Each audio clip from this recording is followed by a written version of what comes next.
Team racing allows multiple iRacing members to team up and race together, just like in real-world endurance series.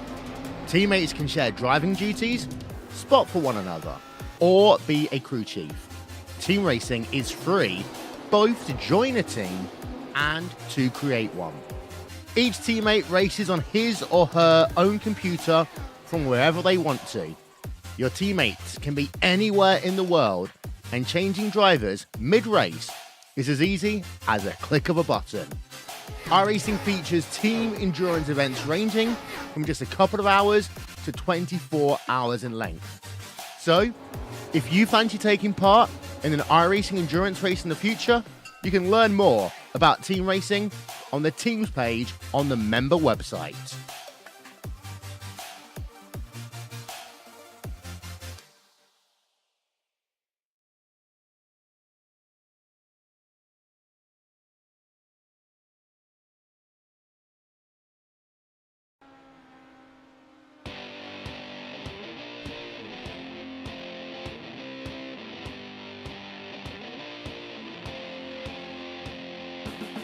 Good evening, race fans, and welcome to season number 2 of 2018. You didn't really think we were going to kill it off, did you? Dirt Night returns, and we have an all-new lineup. Rallycross is going to come back, and it's a traditional slot, I think, as everybody knows. But now, opening up the show, we have the iRacing Dirt Midget Cup. Midgets, very, very fun race cars, part of American racing history. Pretty much everyone who's anyone has run these cars at some point. Before we bring in my co-commentator for this season for the dirt stuff, first can be joined for a little plug from Mr. Will Vincent. Will, World Championship Grand Prix Series tomorrow morning. What are you watching for? Oh, it's going to be fantastic. Martin Kroenke has the ability to make history, overtaking Gregor Hutu's most wins in a row. Anyone who watched the iRacing World Championship Grand Prix Series in 2017 will have known that Martin Kroenke won every American single race. But now he has a chance to basically give himself a seat at the immortality table.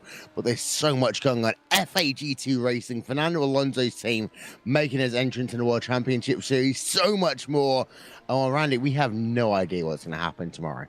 We really don't. And we don't have any idea of what is going to happen tonight as we kick off Dirt Night here on Racespot TV as well as iRacingLive. And one thing, Will, I know you know this, you from your history in Finland and with the Glacier guys, we have some Finnish guys that really love running this non-wing stuff. Timo Taika from Finland, he's running the Midget, and I believe we're expecting one Petteri Katavara to be making an appearance later tonight in the USAC 360 car. So it's going to be fun seeing what those international drivers can do here in some good old American open wheel racing. Yeah, Petteri Katavara is probably one of the top 100 drivers in terms of the most all-round ability. We've seen him in running in GT racing. We've seen him in Grand Prix cars and open wheel cars before. He'll be fantastic to watch. And Timo Taika as well. He's one of those drivers that doesn't always get the recognition he deserves, but he can be fantastic. Well, he's got the right car, the right setup, and both those drivers are going to be fantastic to watch tonight. And, well, Finland, you almost like it, they're getting themselves ready for the 2018 World Cup of iRacing. Yeah, I think you're right. Finnish drivers have extraordinary history in American open wheel racing. Markus Niemela, he was an up-and-coming driver, but unfortunately had a career-ending crash at the Paris Auto Speedway a number of years ago, running a 360 non-wing sprint car, had a brand new axle break on him. But with that, Will, we are going to let you go, as we're now actually watching Timo Taika on his qualifying lap. I'm sure you'll be in the chat causing some sort of havoc one way or another, but until tomorrow morning, we'll see you next time. In a bit. So now I am joined by Mr. Kris Hohn. And Chris, I know you, much like myself, love the open wheel racing content from the United States. And this non-wing stuff is something special. Kicking it off with the Midgets, 900 pounds, 400 horsepower. How would you describe these things to someone who's never seen them before? I think the only word that you can use to describe these midgets is wild. You know, like you said, 900 pounds, 400 horsepower. That can lead to a very rough ride, but it can also be very smooth if you do it right. And being gentle is very important in these cars. Just taking a look right now, as that is the wrong graphic. I'll now bring up the correct graphic. the things that happen here on RaceSpot TV, as you have currently Ryan Gordon, who's leading the way with a 13.896. 1 minute left in qualifying for these guys. Austin Selman, 5 thousandths off that 13.901. Anthony Lepresto currently scored in third.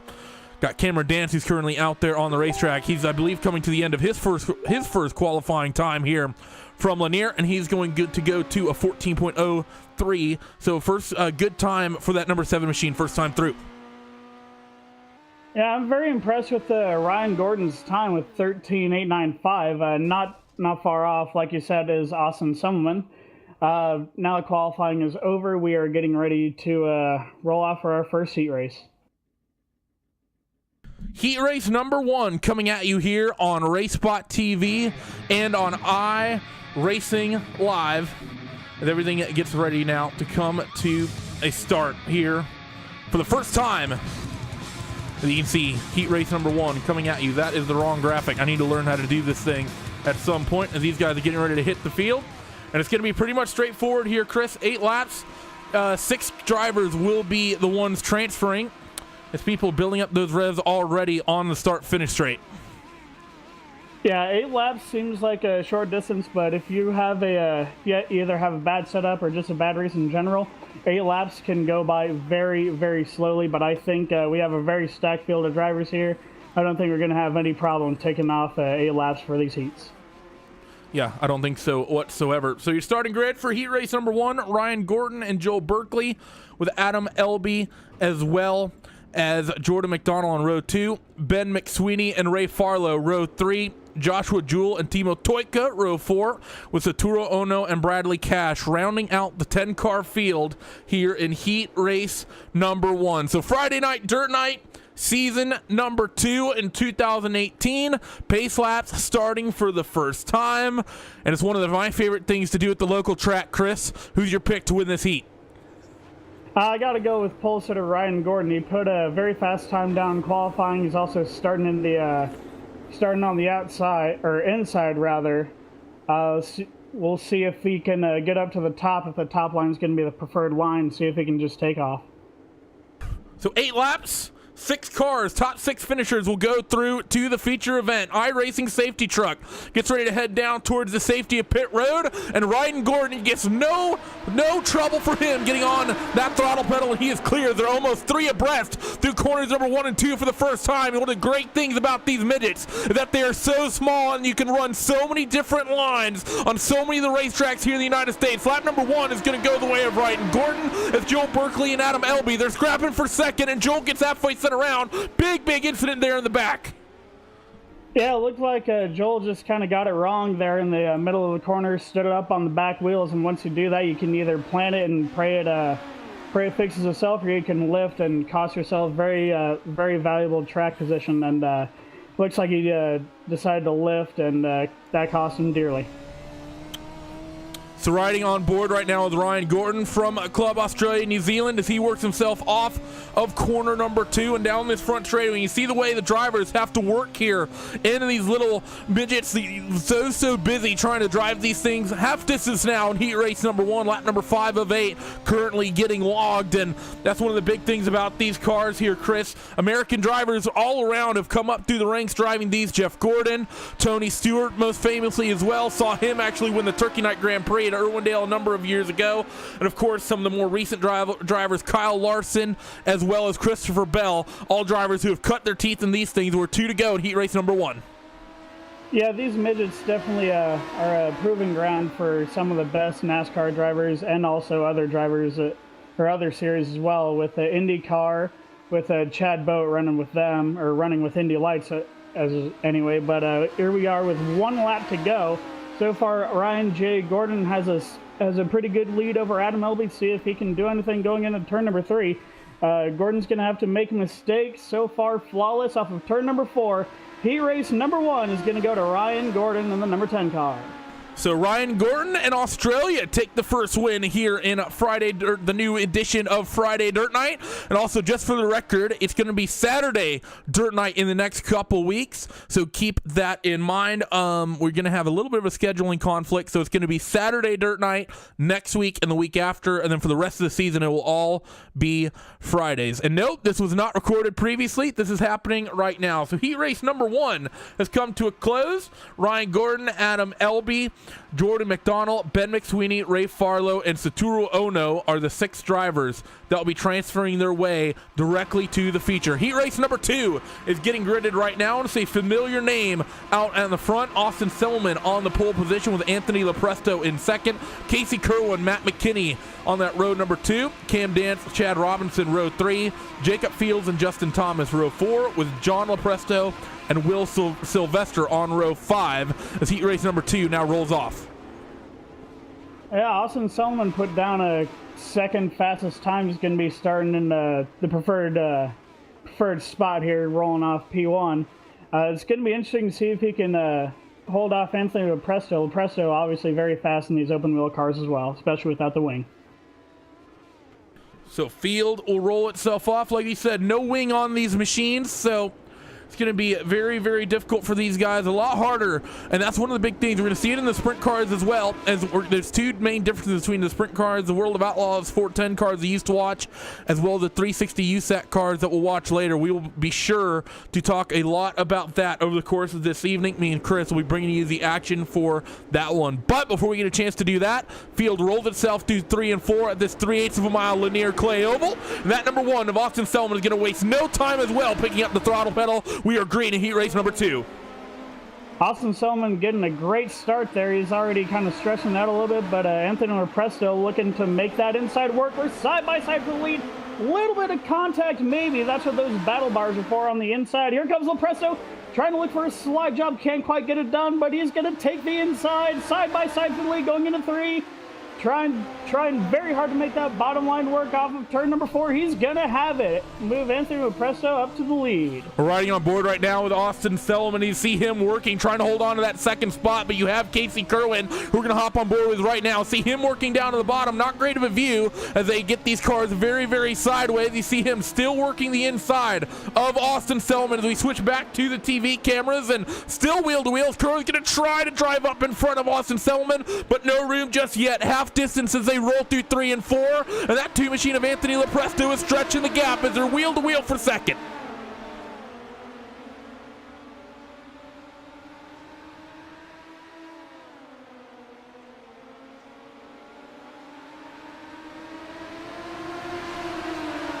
So off towards 1 and 2, they're going to come 3 laps remaining in this one as they're still fighting for that second spot. Casey Kerwin's going to back out of it here and give it to Austin Selman. That's going to allow Matthew McKinney to potentially hop in here, and they head down the front straightaway in towards 1 and 2. 2 laps remaining in your second heat race, and the 2 car of Lopresto makes a little bit of a mistake. That's going to give Selman an opportunity to get a run up along the top side of the racetrack.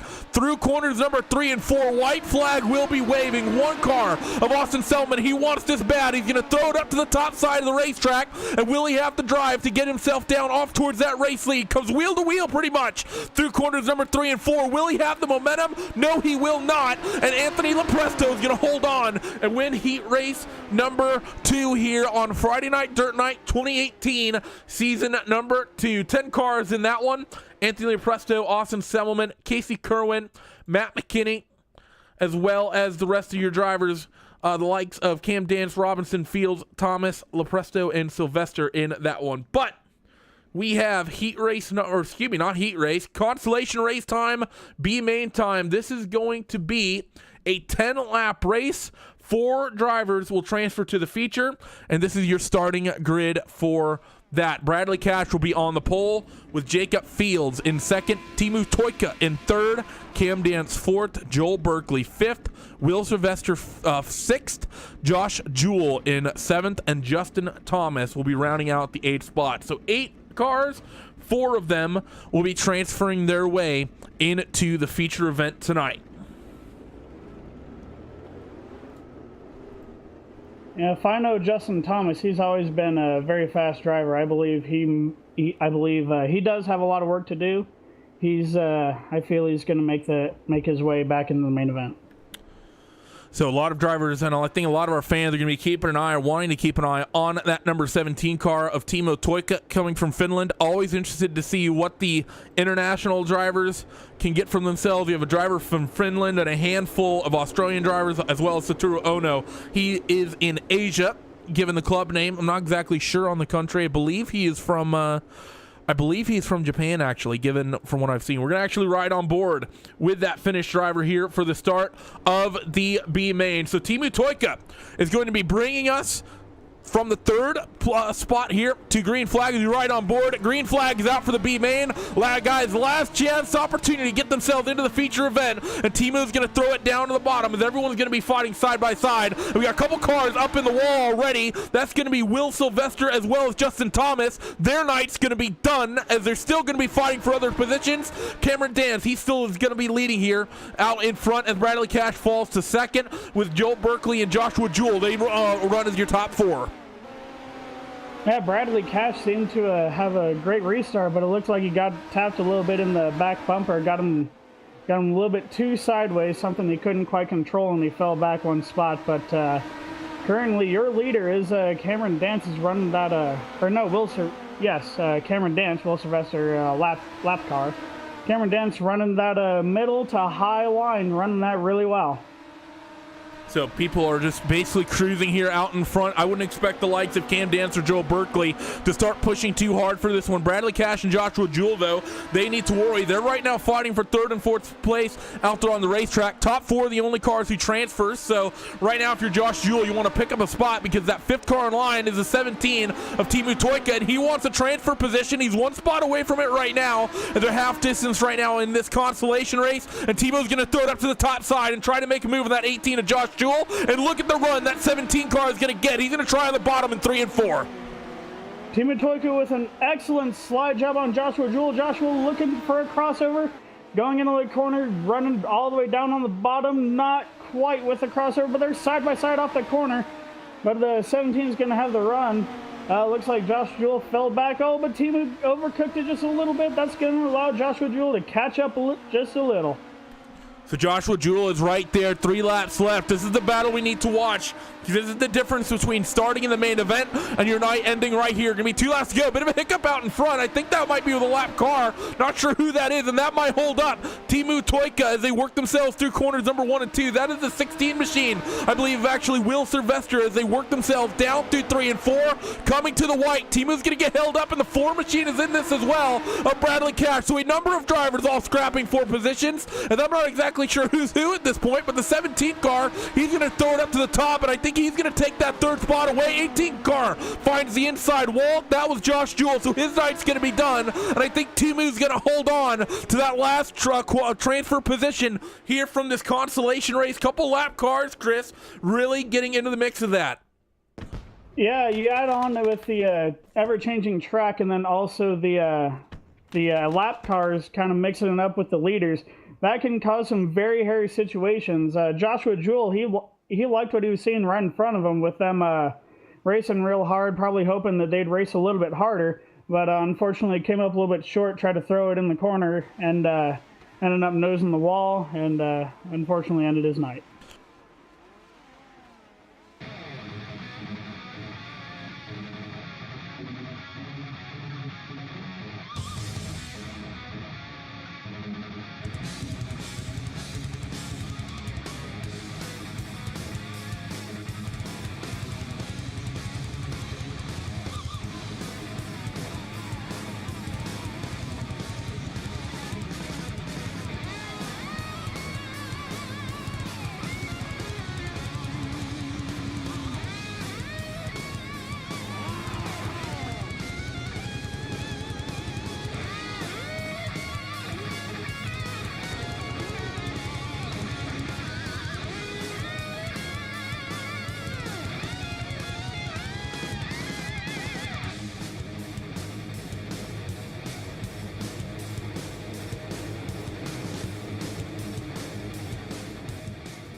Not sure if we lost Kris or what the deal is, but regardless, field is going to be rolling their way through here on RaceSpot TV as well as on iRacingLive.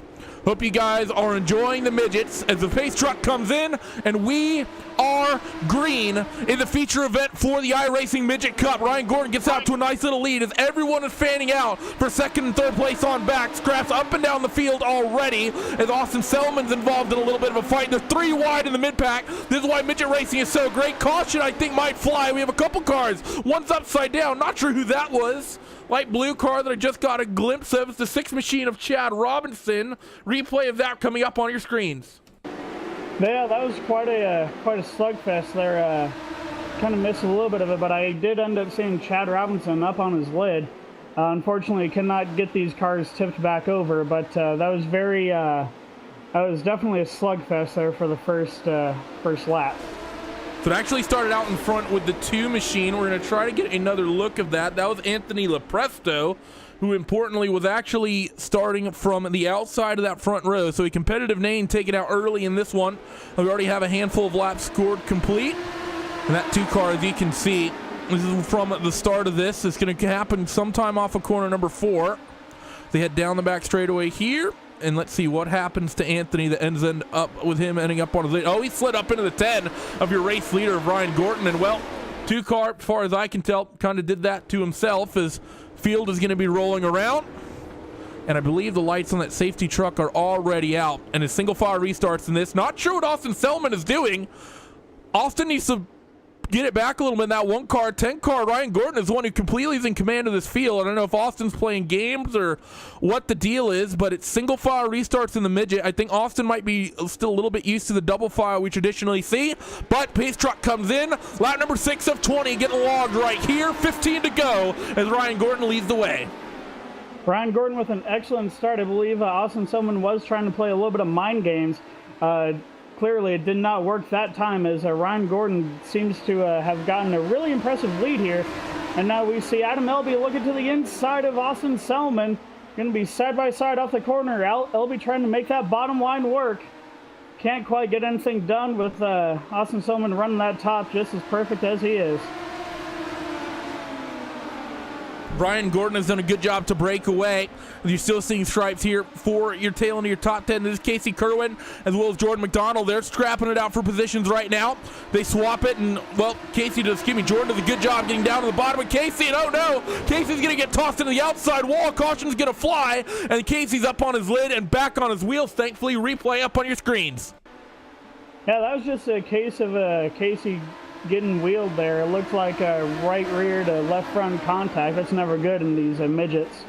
Luckily, it wasn't in the sprint cars because that would have been even more catastrophic. So, but he landed on his wheels, so he definitely lucked out there. Not sure if he has any suspension issues from that wild ride there. Got upside down in a huge way.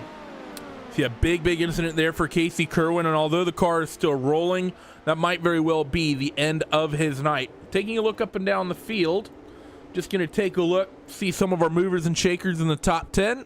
You see in second place, Austin Selman. He is up a couple of spots, as I don't understand why we have the abbreviation graphic when we never use it, Hugo.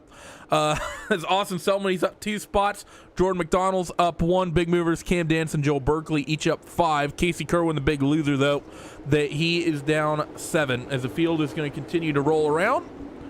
And we're getting ready to go back to green flag racing. It's been all about Ryan Gordon tonight, hasn't it, Kris? Yeah, Ryan Gordon's been doing very, very good since the drop of the green flag. He's been getting really good restarts as well. We'll see if this time by, if he can get another great restart. But Austin Selman right there on his tail tank. Pace truck is in. Green flag is out. Gordon not getting that great of a restart as he has been. Austin Selman right there, almost breathing on his left rear tire. As you can see, they're fanning out 3 wide behind. We're going to ride on board with the driver who's just behind that. Get a nice little view of that one as you can see how busy these racetracks can get. And I think we may have just had a bit of an incident as they're fanning out all over the place. Can't go to onboards on these things because they're so sideways. You can't hardly see anything through the corners. Through corners number 3 and 4, though, for Ray Farlow, as caution's actually going to fly. Let's see, Adam where Elby was went this for a one? huge ride. He was He was upside down, all sorts of directions, and spun like a top on his lid there. That's gonna prove fatal for his chances. So taking a look right now, and oh yeah, you're absolutely right. That was the incident I thought I saw, but I just saw it out of the corner of my eye, and all the cars I thought were there when I switched to the TV cameras. So sorry for me about that, but that's going to be the end of it for Adam Elby. Unfortunately, it's been a bit of a caution spree in this one here tonight, Chris, but 4 laps remaining still, and the fact that it's single file restarts means that we do take a lap out of the restarts, but man, oh man, these guys need to clean it up. They're starting to look like the World of Outlaw drivers already. Yeah, these cars definitely aren't the easiest to handle, but yeah, this has been a little bit of a yellow fest, but I believe with the laps ticking down, we may have a pretty good race here, because Selman last time didn't let Ryan Gordon get too far out ahead. We'll see if he can time that restart a little bit better, maybe get down to the inside, pull off a huge slide job for the lead. So let's see what we can make happen. Lights are out on that safety truck. Are these guys good enough to keep it green, or are they not as good as they think they are? 10 machine of Ryan Gordon is going to lead the way as Austin Selman is going to throw it through the middle here. Matt McKinney, Ray Farlow behind. Field all fanning themselves out as they head down the back straightaway. 2 to go at the stripe. So far it's been all Ryan Gordon. He's running that top with 2 to go at the line, like you said. Austin Selman trying very hard to run right up above that slick going into turn number 3. Now off of turn number 4, we have a white flag. 1 lap to go. Austin Selman trying very hard, diving down to the inside, going into a slick a little bit to help him get the corner. Now off of turn number 2, side by side for the lead, going into turn number 3, looking very huge. Slide job off of turn number 4. Austin Selman looking to steal the win at the line. Couldn't quite get it done. Ryan Gordon taking the win by 0.014 seconds. What an amazing finish to a race that, quite frankly, was not that great until we had that final restart. It was definitely not the greatest of a race, but it's going to be a good one for Ryan Gordon. As you can see the differential there on your screen, Ryan Gordon over Austin Selman, 1/100th of a second between those two as they end the first leg here on Friday night, Dirt Night. And with that, let's go down your post-race results here from the Midget Cup at Lanier. Ryan J. Gordon with the win. Second place, Austin Selman did a very good job coming from 4th. Matthew McKinney coming from 8th, getting a 3rd, last place on the podium. Ray Farlow with 4th. 5th place, Cameron Dance. 6th place, Ben McSweeney. 7th place, Joel Berkeley from 14th place. John Lepresto with the 8th place. 9th place will be Timu Toika. 10th place, Bradley Cash. So that's going to round out your top 10 as we're going to look up the rest of the field. So Satoru Ono, Jordan McDonald, Chad Robinson, Adam Elby, Casey Kerwin, and Anthony Lepresto. Outside of Satoru, all of those drivers involved in incidents in this one tonight. So, first leg of Friday night Dirt Night. Chris, scored complete. Hopefully we can get some guys coming in for the interviews here. But the iRacing Dirt Midget Cup, I'm looking forward to it, but I think some of these guys need to learn how to wheel and they need to check the egos because they're already looking like they're going to be a group that likes to bring out the yellow flag.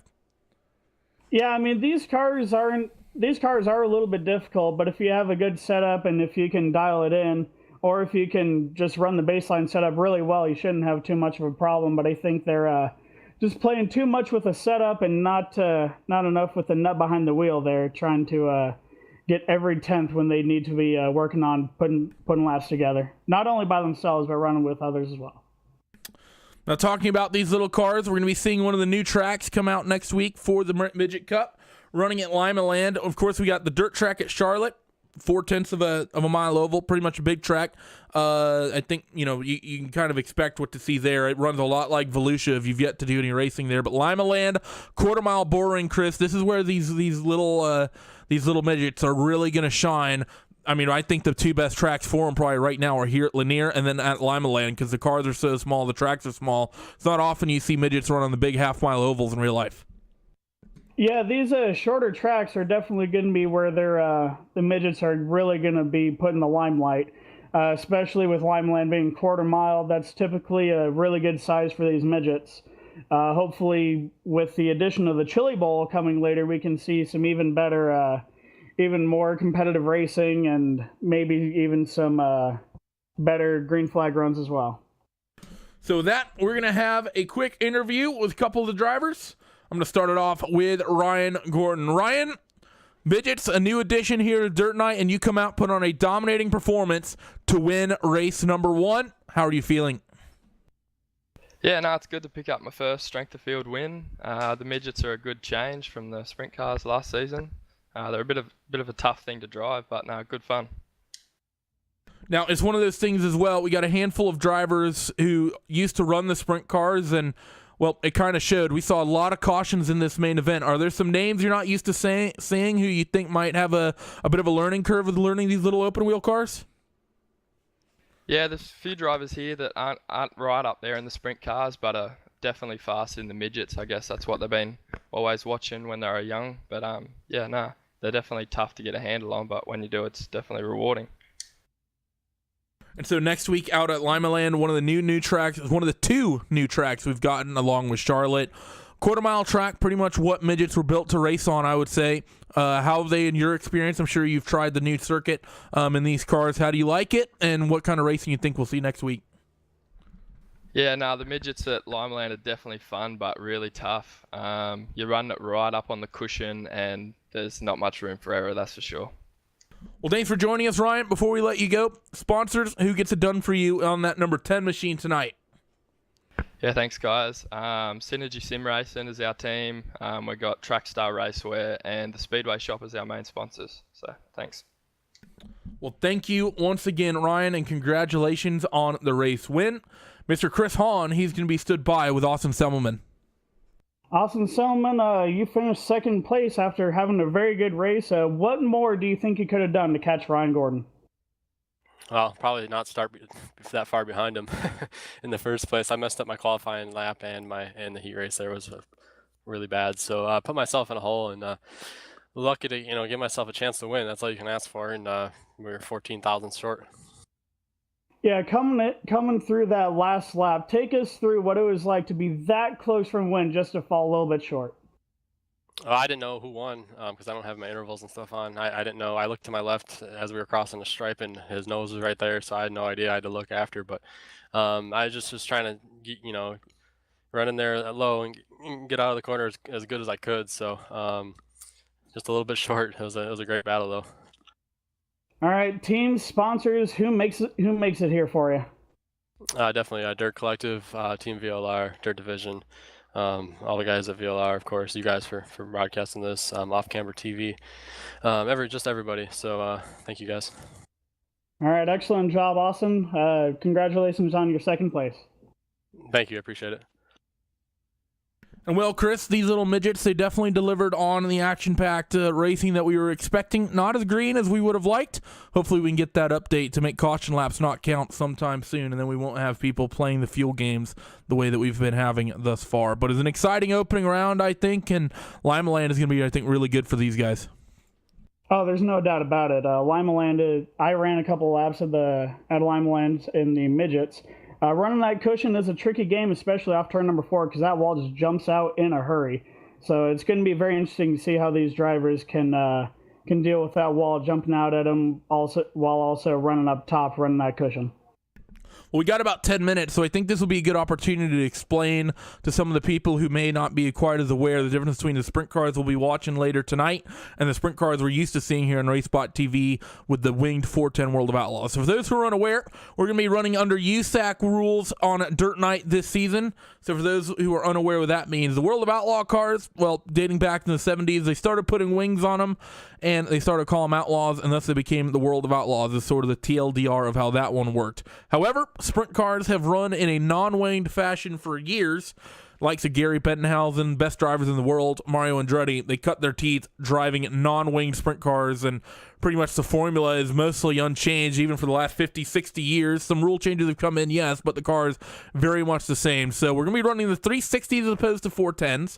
So there's going to be a little bit of a power decrease, but the main thing is going to be, Kris, pretty much no downforce and especially no side force with those big vertical panels on the wings to keep the car straight. It's all going to be on throttle and brake input and wheel input input to keep the cars going forward. Very much less to do with in terms of setup and absolutely no aerodynamics. Oh, absolutely. I believe the non-wing sprint cars definitely bring out the best of all sprint car drivers. You know, you'll see some wing drivers go to non-wing and they won't have much success, but also you will see some non-wing drivers go over to the wing side and not quite have the successes they found. A few drivers who have been able to do that, of course, the late Brian Clausen. Rico Abreu has run his fair share of non-wing cars. Brady Bacon as well, two-time USAC national sprint car champion. Like you said, the biggest difference between the wing cars and the non-wing is the downforce. You can't just chuck it in the corner and know it's going to stick. If you do that, you better be praying to 7 different gods, because those cars are relentless when it comes to driving them very aggressively. And for those who are unaware, the cars themselves are actually pretty much the same. There'll be some setup differences.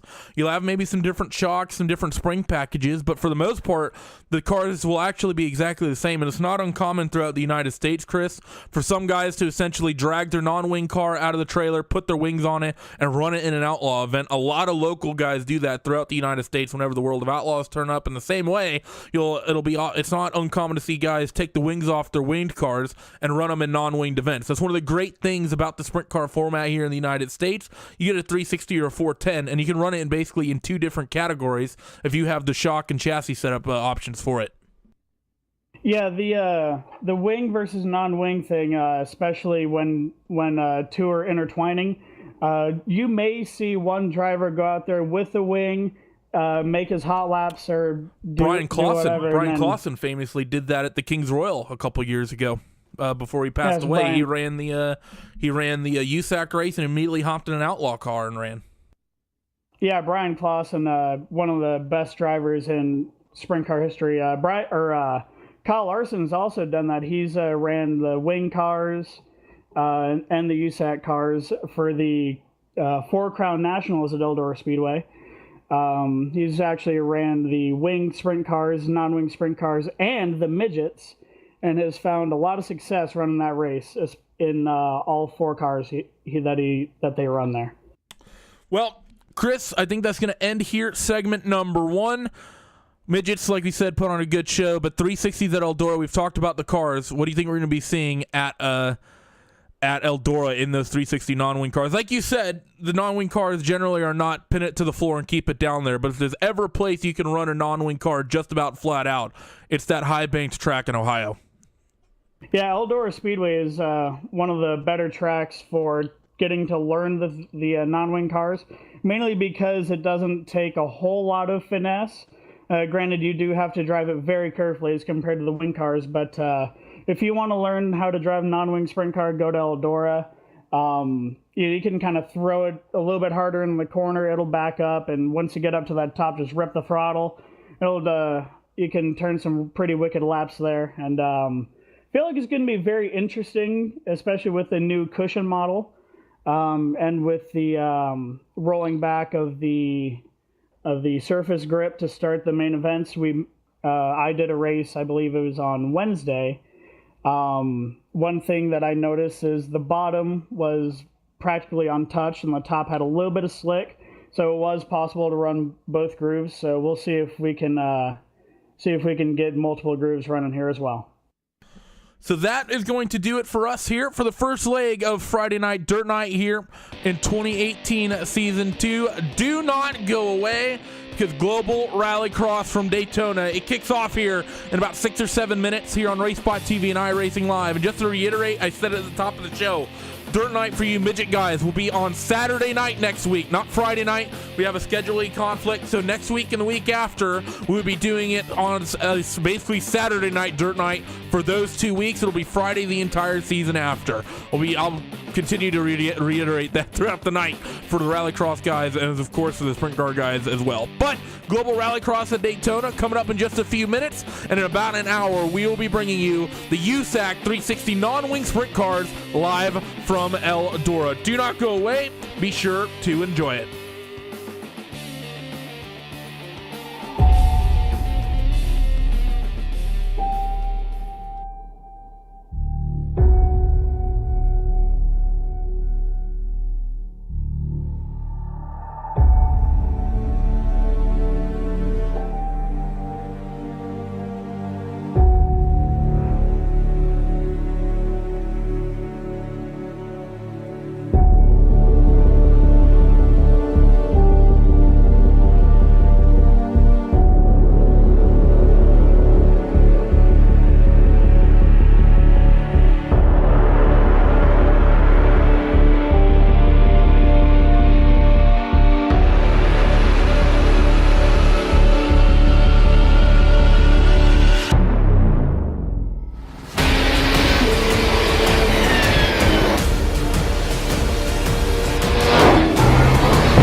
Team racing allows multiple iRacing members to team up and race together just like in real-world endurance series. Teammates can share driving duties, spot for one another, or be a crew chief. Team racing is free both to join a team and to create one. Each teammate races on his or her own computer from wherever they want to. Your teammates can be anywhere in the world, and changing drivers mid-race is as easy as a click of a button. iRacing features team endurance events ranging from just a couple of hours to 24 hours in length. So, if you fancy taking part in an iRacing endurance race in the future, you can learn more about team racing on the teams page on the member website.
In the motorsports department for Mazda North American operations. We are at Bondurant Racing School here in Phoenix, Arizona, and we are putting on the Mazda Road to 24 shootout. We started with 14 qualifiers that submitted business plans to us, and from those 14 we narrowed it down to 4. Those qualifiers were Celine Roland, Tyler Casera, John Allen, and Preston Pardis.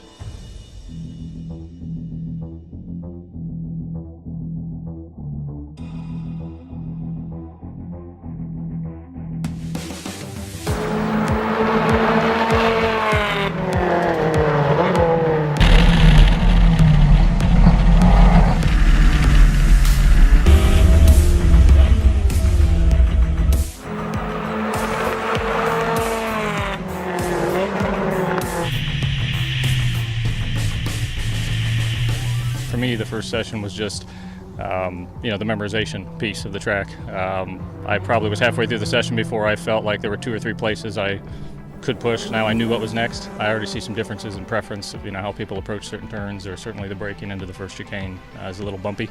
So there's a lot to learn, but that's part of the fun.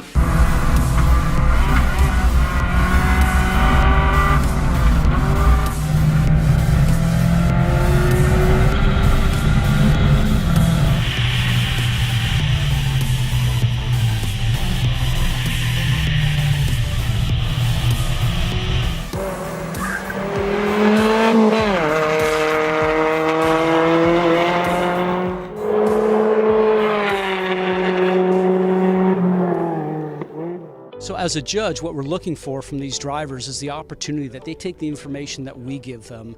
They can then make themselves a better driver on the racetrack, and then we get to see that instantaneously the next session when we go out there. So we can see whether they can listen to us and comprehend what we're saying, put it into practice, and then see the result. I'm Jonathan Bomarito. I race the Mazda factory RT24P prototype for Mazda in the IMSA series. We've had 4 really impressive guys here today, all going for a $100,000 scholarship to run in the MX5 Cup series next year. I'm Preston Pardis. I'm from New Smyrna Beach, Florida. Actually, I've had iRacing since 2010, so I'm a 5-star gold member on the forums. Nothing like hopping on, with a few buddies and do a few sessions, but it's great when you're learning a track. There's nothing like physically driving a racetrack. You can look at video data, but nothing does justice to where you want to really place your car, and it really transfers really well. I think you need to do it nowadays. Hi, I'm Tyler Casera. I'm an at-large nominee here at the shootout, Spec Miata racer, and won a couple championships in SCCA and NASA. iRacing is, I think, a huge tool, great tool for me to prepare for race weekends and just hone my craft and stay sharp when I'm not actually at the track. Hey, my name is Salim Rayan, 9th year Mazda racer. I currently race Spec Miata. Honestly, the first thing I thought of when I got in this car was how similar it is to iRacing. Took us one final session, but we do have a winner of the $100,000 value scholarship into the 2018 Mazda MX-5 Cup, and that winner is Salim Rayan. Congratulations. It's incredible knowing that now I'm a Mazda factory driver. I work for Mazda, Classic Mazda in Orlando, Florida, and now I'm a Mazda factory driver. It's kind of my life now, even more than it was before. Just a professional race car driver. That's what everyone's dream is, and my dream has become a reality. One driver of note, John Allen, came here today mainly with an iRacing background, and it was pretty impressive, actually, I must say, how he started off. That he drove 3 sessions, every session solid improvement, lap times were coming down. I was very impressed, actually, with his approach, and a lot of that comes through the iRacing, and you really see how beneficial that is for these drivers trying to come up through the ladder. I've just started to watch my son get involved in iRacing, and it wasn't available when I was around, so I'm really captive now about how it can increase the ability for a driver to come to a racetrack and know the racetrack and really have a good feel of what to expect, and we're seeing that with all the iRacing competitors that we've had come through the program so far. And this year with John Allen, and I've already said this to him, remarkably impressed with how well he has done. So through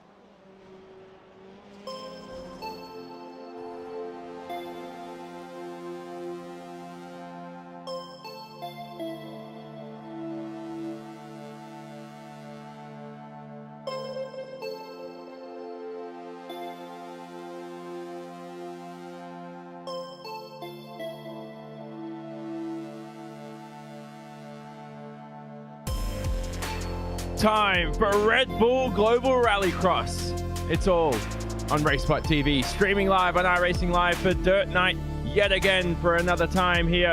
And wow, we are at Daytona, the old Daytona 07 for the long Rallycross circuit. Most of you would know this layout as well.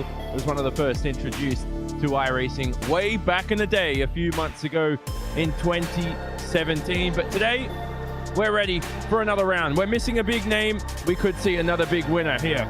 2 weeks in a row without Mitchell de Jong, who will take the crown of Red Bull GRC champion for this week without the big Mitchell on the grid this afternoon. Jonathan Simon in the commentary booth alongside Randolph Chenowth presenting to you Red Bull GRC action. Now, one thing before we continue is next week, this will be about 24 hours later than usual. It'll be on the Saturday, not Friday night as well, but it will be at the same time as always, so definitely don't miss it. But Randy, no Mitchell de Jong here today. That's the big news.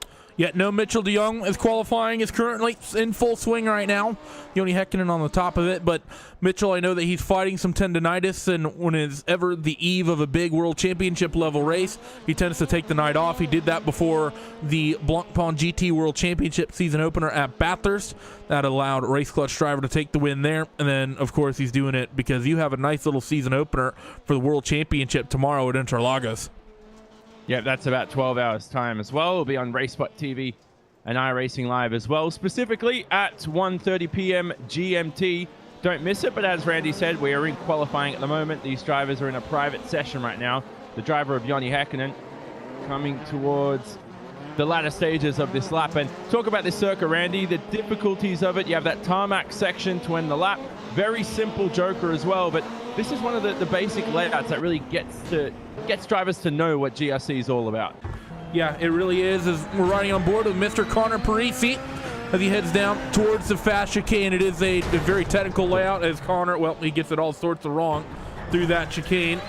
Mr. Johan Hart, he's already run his laps in that race clutch Ford Fiesta, but the main thing that, at least to me, that's difficult about this track is maintaining the traction through that hairpin at the top of the lap. There is a real layout that ran here at Daytona, but this is sort of an iRacing imagining sort of a new potential layout, and that hairpin at the top end of the racetrack is not one that was used in real life. That is, in my opinion, the most difficult corner on the racetrack. But getting through that dirt chicane and then back up and over the jump and then through the next left-right is very, very difficult and technical as well. Yep, and as we know, 2 heats coming up as well. The drivers, well, 4 of them will advance to the feature race in that consolation round as well. We'll place another driver as well into that feature round too. So that will be coming up shortly, but right now Joni Heikkinen looks pretty quick, and Johan Hart, we're looking to see what we saw from him last week as well. He showed some great talent. Yeah, he did. There's still a number of drivers. Johan's already done his laps, and Connor Parisi once again messes up that chicane. So he's, I think, already done with it a lot of times. He's trying to find someone who's on a hot lap out there on the track right now. I think that we're pretty much already done with the allotted laps. Yeah, I don't see anyone that owes us any more times. But you're absolutely right. Johan Hart's very, very fantastic final round to be able to steal away a win from Mr. Stilian Chipolewski at that final race. I don't think he was particularly happy about that, but I think Johan being the only person outside of Mitchell to win an event likely ecstatic. Yep, and that's obviously broadcasted events too, because Mitchell hasn't attended every single hour of every single well, GRC he's event. not. Mitchell is 100% win rate right now on Global Rallycross. Yeah, he's every race he's attended, he's just been absolutely dominant. Of course, real life Red Bull GRC driver as well. So Mitchell de Jong more than experienced in these cars. Do you think he has to practice at all when he comes to these races? I know that he likes to. Mitchell likes to be prepared. He is a man of good mental preparation. It's just the way he is. I've talked to him on several occasions, and I think that's part of the reason we don't see him here tonight. But 11 cars. We're going to have 4 transfer from each heat race, and then 3 drivers will fight it out for those last 2 spots in the feature, Johnny. It's going to be an exciting one. And we're 20 seconds away from kicking off Dirt Night Season 2 here on Rallycross. Get ready to take us down our Heat 1 grid. Yep, it'll be out there in a second, but Joni Heikkinen, top of the timing sheets in qualifying. I'm just looking at JB Masita doing a few practice starts. That's very important too. But Season 2 action, we're back again. We weren't sure of it, but hey, we're here again, and the World Championship will be out in a few months' time as well. Pro Series, as we know, taking place too. But let's have a look at your Heat 1 grid. Joni Heikkinen, we know, on pole position alongside Georgi Zajon, and then followed by Daniel Ackland, James Edens, Anton Carlson, Matt Hartley. That's your 6-car field for this first heat at the moment. They're all taking to the grid. Randy, who are you tipping to win? Joni Heikkinen. Yeah, he looks too dominant, doesn't he? Good qualifying time as well. He'll take to the grid at the moment here for the first race of Season 2 for the Red Bull GRC Series. Few seconds to go. The engines rev.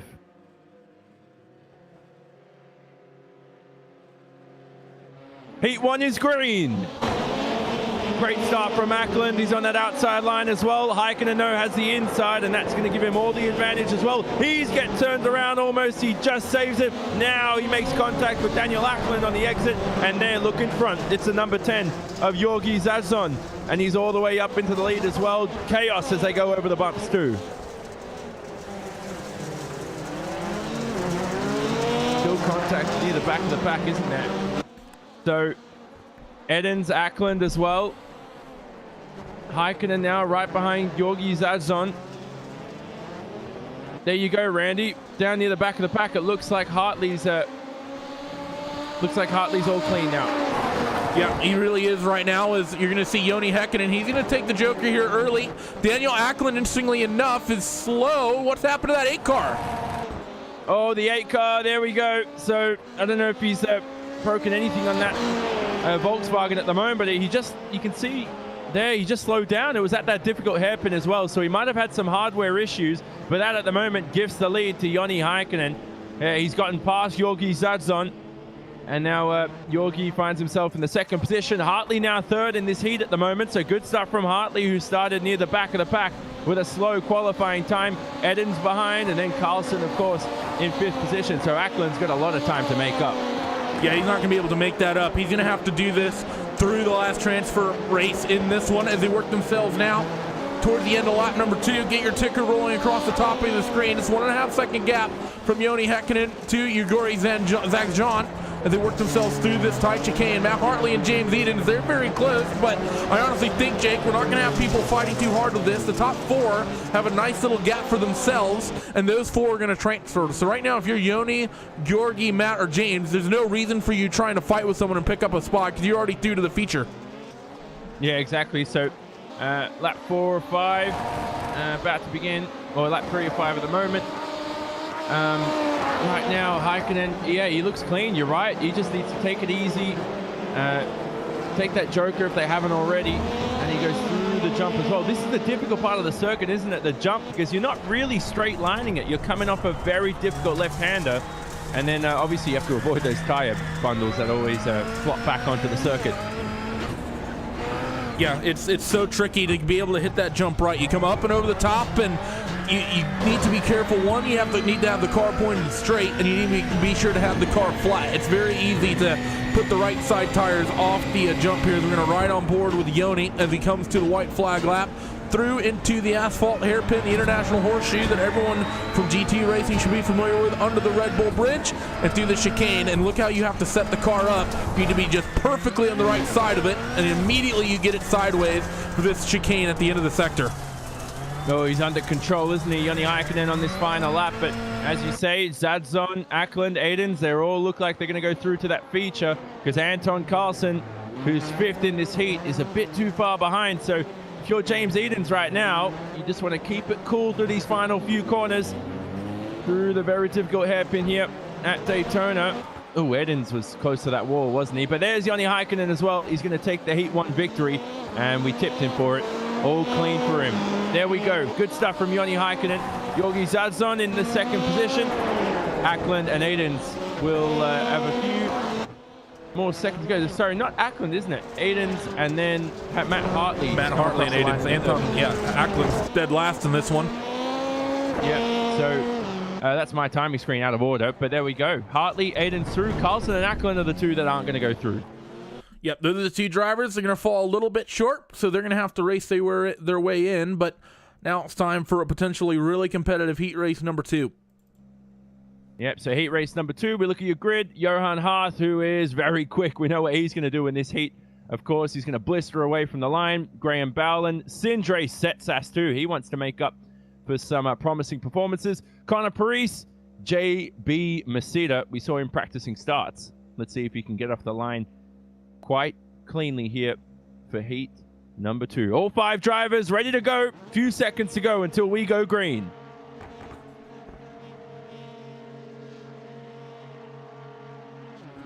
Boom, lights go out. Good start there from the second position of Graham Bowland. Already defends the inside from Johan Harth. He knows who he has to beat right now, but he butchers the braking zone. Johan Harth slots himself straight through into the first few corners.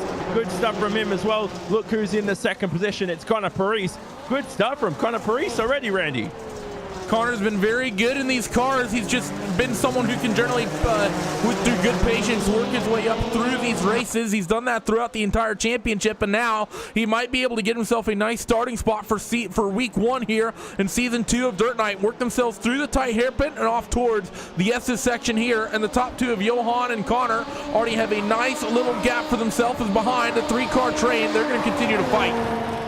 Yep, and the joker taken for Johan Harth as well. And we also see the driver of Graham Bowland taking the joker too, and he's just made himself into the second position. So Connor Parise with some traffic here. He should have elected to take that joker, I think. You're absolutely right. That's very bad strategy there from Connor. It's the basic strategy of global rallycross is maintaining clean track and a clean windshield out in front of you. You don't want to see any traffic, especially slower traffic. Rambolin going to try to yoink that handbrake through the hairpin. Doesn't quite get it turned around as quickly as Connor would like. And I think 100% we're going to see Connor elect to take the Joker right here, right now. He won't be able to reel in Johan Hart, but he should be able to jump Bolin, and hopefully we'll get clear of the likes of Masita and Setsas. Yep, 2 drivers taking to the Joker. One of them is Sindre Setsas. He goes through now into the 4th position, so he has to break away from JB Masita, who's the only driver not to take that Joker in this event right now on lap 3 of 5 for Heat 2. Only 4 of these drivers are going to go through to the feature, as we know. But Johan Hart there, clean in the lead. No one's going to touch him for the rest of this event. Connor Paris in second now. It looks all clean with him, though. We can't forget that the top 4 is what matters.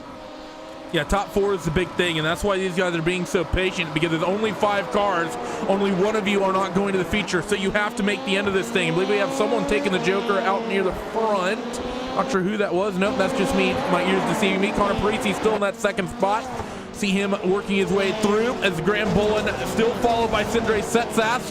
Sindre's just going to try to manage that gap, and now it's all eyes really on when JB Masita is going to elect to take that Joker. He's taken it already.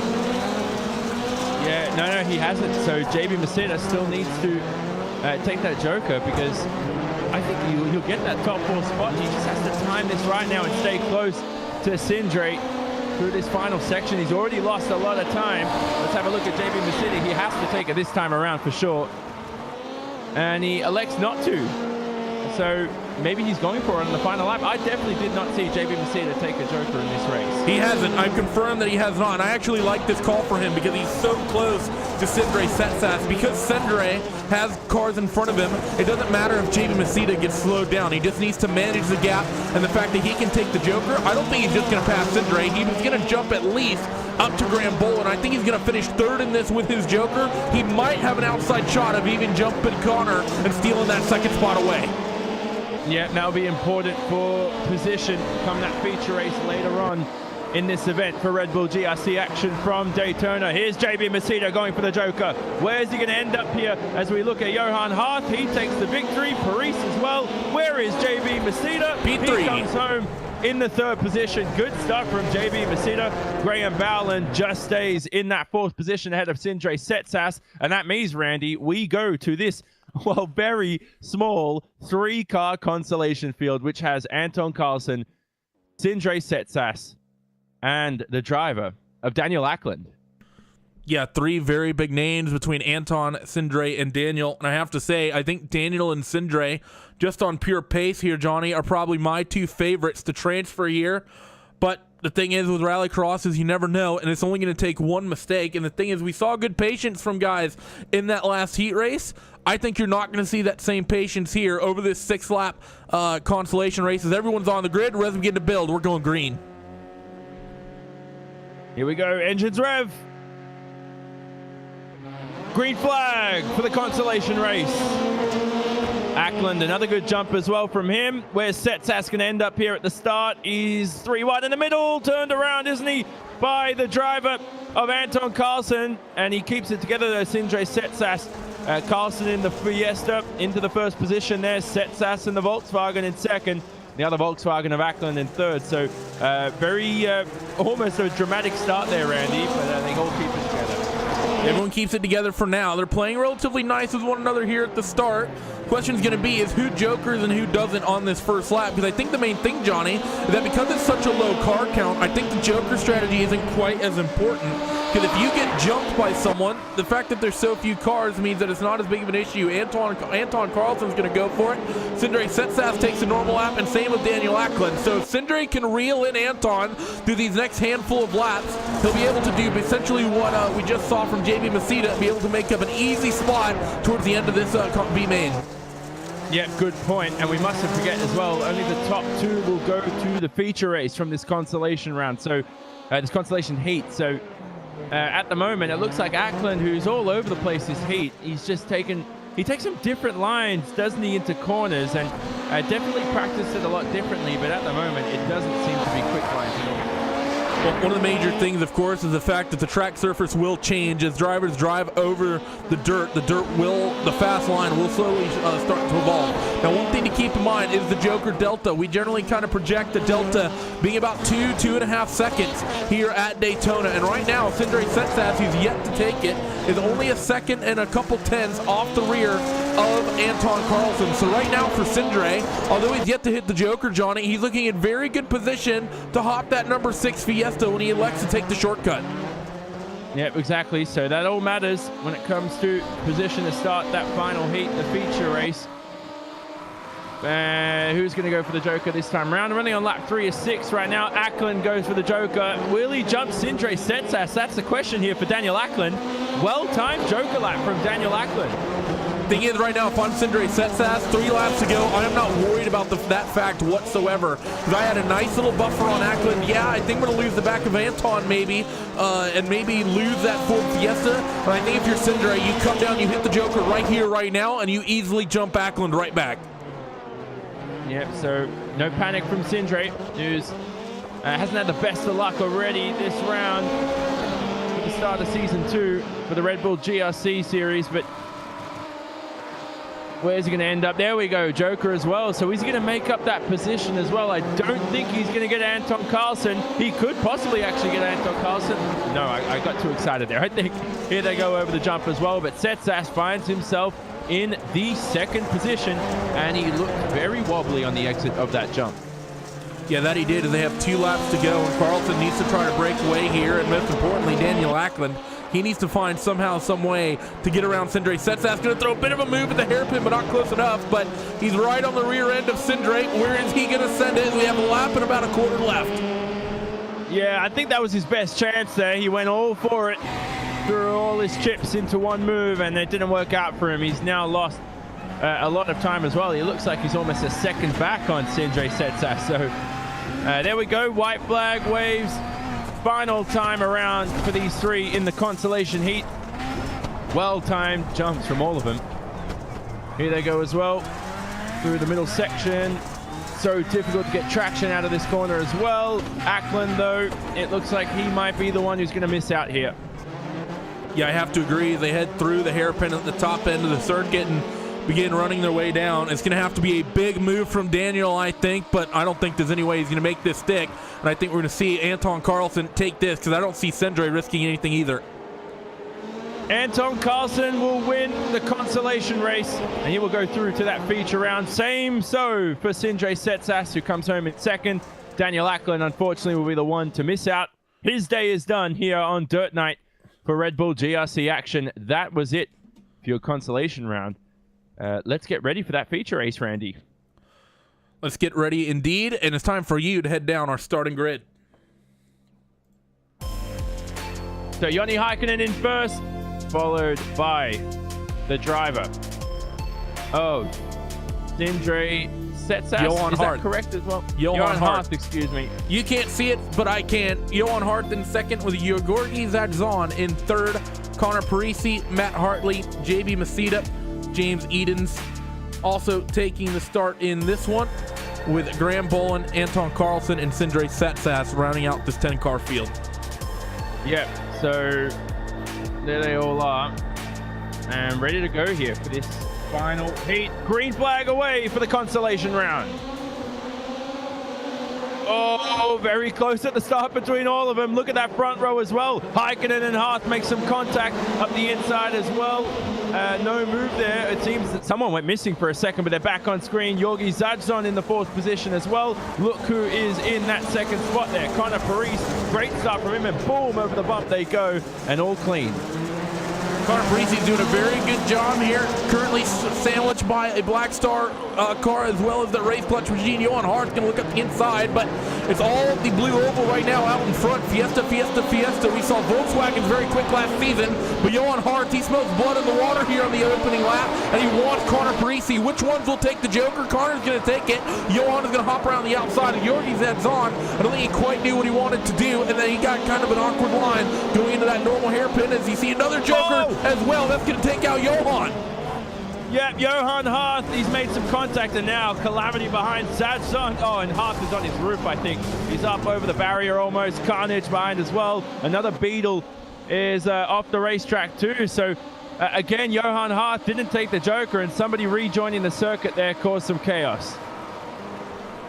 Yep, getting a replay right here with James Edens on this Joker, who I think rejoined a little bit sillily, but then again, actually, you know what? In second look at that, I think Johan kind of cut across there. And James, well, he didn't do a very good job holding the brake, did he? I have to say that's 100% on James Edens.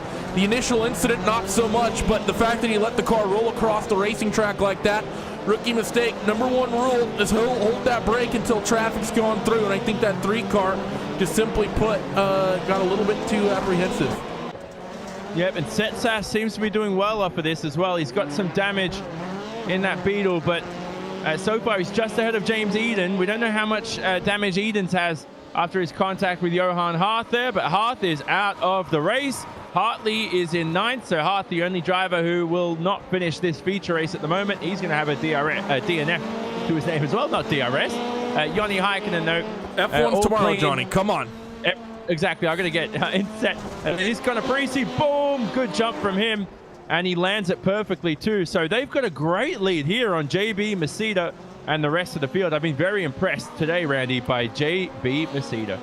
Yeah, it's sort of, I don't know, we saw it all last season, and as much as I love the Dirt Night stuff, we've been getting robbed of good races in our features because people so long get involved in an incident and they're in such a rush to rejoin that they cause a secondary pileup. The fact that 1 car spinning in the chicane means that we have 2 cars with a 7-second lead over everyone else. Kind of takes the hype out of it. So really unfortunate that James would do that to us.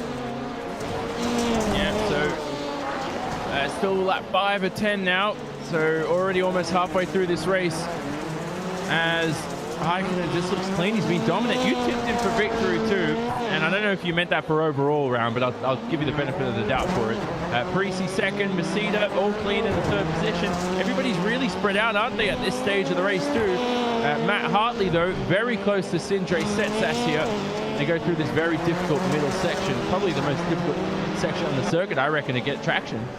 Yeah, I think so. It's that or the hairpin, I think, are easily the 2 most difficult sectors. The main thing with the hairpin is that there's so many different ways you can take it. Some people like to snatch the handbrake as they head for that hairpin at the top of the circuit with the gravel sector, but the problem is you don't want to really do that because whenever you're on the gravel, your main priority needs to be establish traction and keep the car driving forward, but whenever you yoink the handbrake, you basically just guarantee yourself the fact that you're not going to have traction getting onto the dirt. So it's relatively difficult regardless here. Sindre is still doing a good job fighting with Matt Hartley. A couple guys really deep down the order, but outside of that, gaps are still pretty big as we're coming towards 4 laps to go.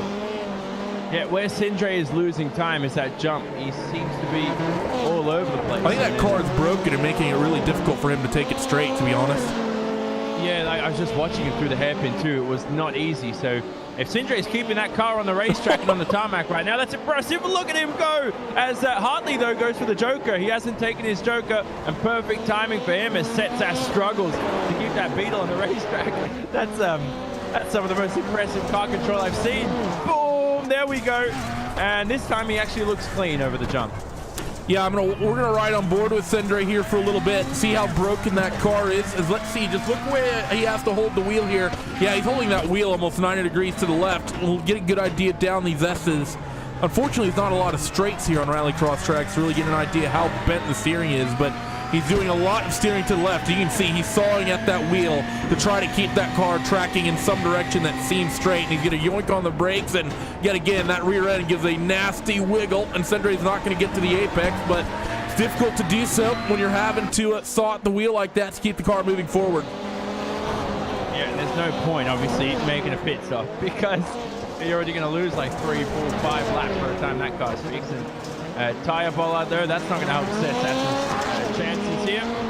Only a couple of laps to go, of course, and this is the closest battle on the racetrack. Zadzon as well, another DNF to the field. Georgi Zadzon, he's had a good event, Randy, but it's all about this feature race, and now he's going to have nothing to show for his strong pace in those heats. Yeah, really unfortunate. So too bad there for the most part, as it is really right now. We're going to switch the cameras over He's had a relatively quiet race, and you may not believe it given the damage on the front, but Joni Häkkinen been absolutely pretty much flawless all night tonight. You say Jorgi had a good night, but Joni dominated his heat, and, well, out to a nice 5-second gap over Connor Parisi here as he's going to take the white. Yep, so there we go. Final lap for Joni Häkkinen. Oh, don't bin it, Joni. He's all over the place on that job. Has he spun it? I'm getting too excited, aren't I? He's all under control. I should never doubt him ever again. Joni Häkkinen has only a couple corners to go. He's actually got James Edens up ahead and we could lap, so hopefully James doesn't get in the way, of course. But what an event from Joni Häkkinen. 2 more corners to go. Connor Parisi, after that brilliant start, could do nothing to steal the victory away from this guy, the number 4 of Joni Häkkinen.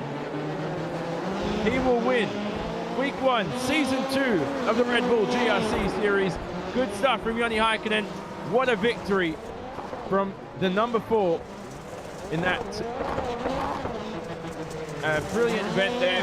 Connor Parisi comes home in second. JB Masida there will round out the podium for your Red Bull GRC Series from Daytona. And Randy, Anton Carlson fourth. Graham Bowlen will come on the line in 5th. There's your top 5 as well. But again, Bowlen doing some nice showboating across the finish line. Joni Häkkinen, though, let's look to him. Burnouts away.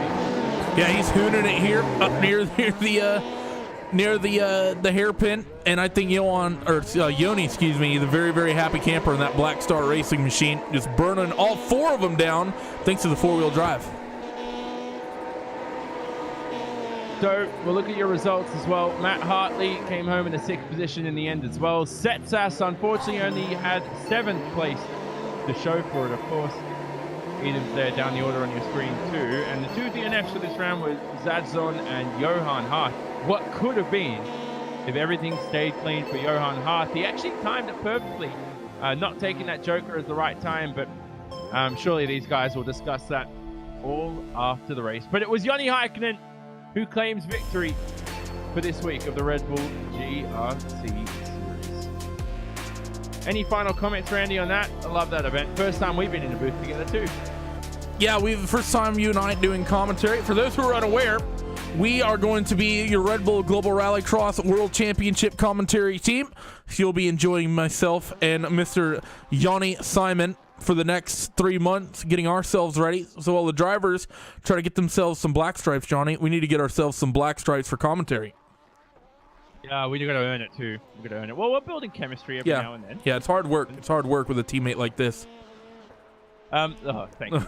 Let's speak to Connor Parisi, who came home in second. Connor, great event from you. Talk about the start in that final feature race. That's where it all counted for you.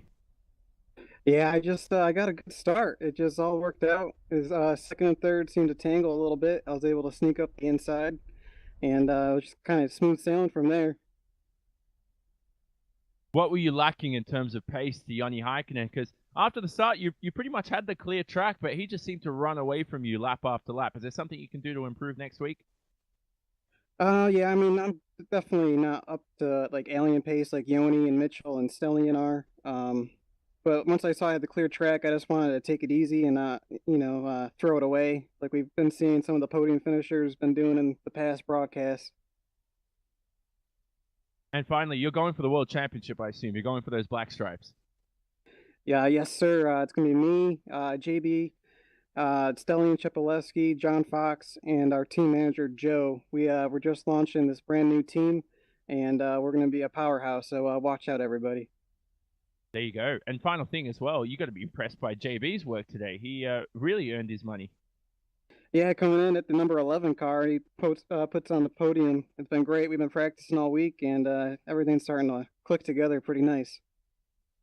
Yeah, perfect. There you go, Connor Parisi. Thanks for your time. Brilliant event from him. He came home second overall in that feature race. Randy, great event from Connor Parisi. Yeah, he's really done a good job for himself. We saw him last season. He generally would struggle to finish well in the heats, and he wouldn't have the greatest starting positions because of that in the feature races. But he did a fantastic job in those races to always get himself through, and throwing a little hot fire. There he is right there at some of the podium guys who would tend to struggle. Connor's someone who consistently got in the top 5 just for avoiding those turn 1 incidents. So well done to him. Yeah, exactly. It was all about that start as well. And yeah, I don't want to just say it was just a start, but you had to earn it in other areas too. So there you go. JB Masida, you came home in third, will be alongside Randolph Chenowth. Yep, I'm stood by with JB. JB, nice second, third place run for you and Connor. The teammates running the same paint schemes, Ford Fiestas as well. Matter of fact, I think we had Ford Fiestas rounding out the podium tonight. How was that a number 11 car? Well, that was very unexpected. I wasn't even sure that I'd get to race in the first split, to be honest. I thought I'd be in the second split. So then I got a bit lucky in the features and I could get into third. Then it was just pushing until the end. Now looking forward towards the World Championship, because I think that's one of the big things myself and Mr. Johnny are going to be talking about all season long is really just keeping a close eye on those pro qualifiers and then taking a look at who's going to be getting the pro licenses once it all is said and done. What do you think we're going to be seeing, and who are your predictions for people you expect to be quick, and are there any surprise entrants that you think might have the chances to get their black stripes that a lot of people might not be looking at just yet? Well, that's a very tough question. I haven't done. This is my first dirt night, so I don't really know all of the top guys. I can't really answer your question. I hope I'll have a black stripe at the end. Honestly, I'm not sure. I don't know. Well, we look to see you have a good, strong run, JB, regardless. Always nice to have some of the Dirt Night guys, and I'm just sad that you and Connor ditched the Reddit paint schemes. That makes me a very, very sad person. But regardless, JB, congratulations to the run from you. Before we let you go, shout out to who gets it done for you and Connor. Well, thank you for having me, and special thank you to Joe, who set up the team. Congratulations, you're doing a great job, man. Well, a man of few words is Mr. JB Masida, Johnny. Yeah. But that's all right, because he gets his talking done out there on the track and finishes in the podiums and top-split broadcasted races. So maybe we should all learn to talk less. I was very impressed by that race. I mean, to come home and not even expecting to be in this top split. He was the last driver to make this top split as well, and to end up on the podium, that's great confidence going into the Pro Series. To make the World Championship for Red Bull GRC action. Any final comments, Randy, for this round? It was very exciting, by the way, even with no Mitchell de Jong. Yeah, with no Mitchell de Jong, I suspect Mitchell's going to be taking a little bit of a sabbatical from the Friday night broadcast because his racing series is really getting ready to get busy, at least at VRS Quintessence Sport. He has a few months until the Real World Red Bull Global Rallycross Championship kicks off, but like to the World Championship this week, then next week, the second round of the now VRS iRacing and GT World Championship coming at you from Sebring. So he's likely going to be, I don't think he's going to be a regular on these Friday night races, and I think that's going to make things very interesting out at the front, Johnny, especially next week at Iowa with that 11-second Joker Delta cutting out basically half the lap. That's going to be a fun one. Yeah, that Iowa Joker, is incredible, and you don't know what's going to go on as well. That will be, of course, not at the same time. It won't be Friday night, Dirt Night next week. It'll be Saturday, pretty much the exact same time as well. So don't miss it, of course. It'll be here on RaceSpot TV, streaming live on iRacingLive. But that is it for Red Bull Global Rallycross Series action. I've been Jonathan Simon, Randolph Chenowth alongside you. He's going to join you next, of course, for your USAC 360 sprint cars. Don't miss it. Most of all, we love you. See you soon.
I actually, really enjoy dirt racing. Feels good to get in the car, and we have, great cars and engines and things at KKR, so it's nice to drive a fast sprint car.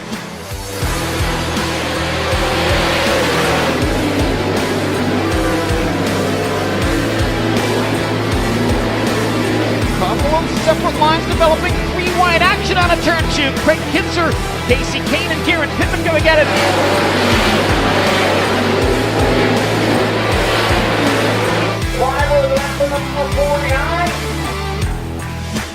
I think the differences between, NASCAR and the sprint races on dirt is just a much different mindset. The way you drive your cars, the setup, the feel you're looking for. I think one of the hardest things to tell as a fan is when you're watching a race, whether it's a NASCAR race, a dirt race, is just what's really going on in the car. With iRacing, you can get the way that the track's changing, which they've done a great job in how the track changes throughout the night or throughout the race, just to try to capture it and let the fans play it and realize, like, man, there's actually a lot going on, and you can't always see that when you watch a race. So I think it's pretty neat. It's, enjoyable for me, but at the end of the day, it's actually much of a simulation, and there's a lot of ways that you can learn from that. And, early on, it was neat to look at the Cup tracks that I was going to, places that I had never been. So I think it kind of gives you a head start leading into a weekend. It's pretty real life, and that's pretty neat.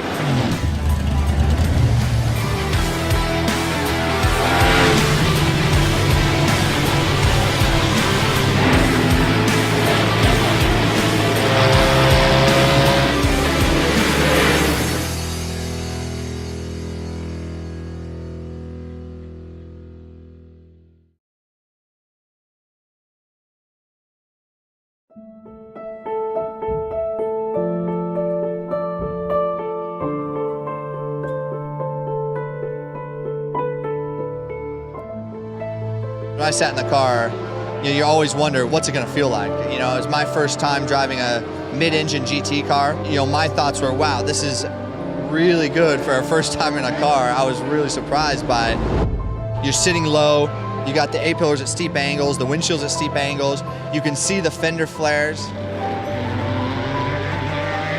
I think we have a chance to win. Everything's got to go right, but I think we have a car that can win the race or be on the podium. But can you imagine how cool that would be to go back 50 years later to the year and do it?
from popular demand, we bring you USAC, the United States Auto Club, on Racespot TV and streaming live on iRacingLive. The USAC 360 Sprint Car Series practice coming to a close and qualifying getting ready to come underway. But Kris, it's been a full year pretty much of us showing World of Outlaw content, and it was time to change up the pace, take the tops off, and get rid of all that downforce. These cars are very, very quick, and they will be moving around a lot tonight.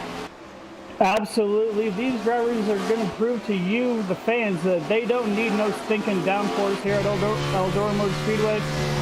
These 360 sprint cars run without the wings tonight, pushing out about 720, about 750 horsepower, weighing 1,400 pounds. Going to be some awesome slipping and sliding, slide jobbing, awesome racing here from Eldora Speedway. So qualifying currently being run right now, 15.4 currently the quickest time by Austin Selman. As you can see from the roll bar, these things are a lot busier behind the wheel, and if you watch, they get a lot more sideways than the winged cars do. The wings, what they pretty much do is, it's not so much they push the car into the dirt, as much as they just push the car and hold it forward. They're going to bring up your timing panel right now. James Eden's currently on the pole. Alex Berger on second. Kevin Hawley rounding out your top three. Petri Katavara is unfortunately absent tonight, so everyone yell at him to get out of the gym and get into the sim and get here. I should have put that in the blip shift competition. But regardless, lap time's coming through, and this is going to be an exciting night. And we're watching right now Jacob Melvin on his times, or on his qualifying laps in the 10. Jacob Melvin running at 15.7. He's going to have to pick up the pace. Oh, that was actually his last lap there. He's run his course for qualifying, and now we see Joe Berkeley now on his final lap coming up, going into turn number 3, ripping that high side. What's he going to do? He's going to stay up there, do an excellent job working that cushion. What's his time going to be? 15.387. Move him up to the 3rd spot in the number 14.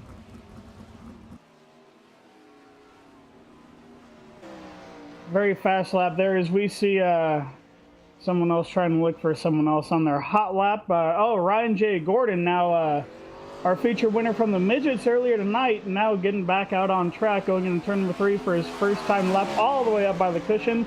Now kind of running somewhere in the middle, coming off turn number 4 to start his first green flag lap. You know what? He won the feature for the Midget, so he gets this. We're going to do a little bit of Racespot TV fan immersion. This is a bit what these non-wing sprint cars sound like in real life. Enjoy this.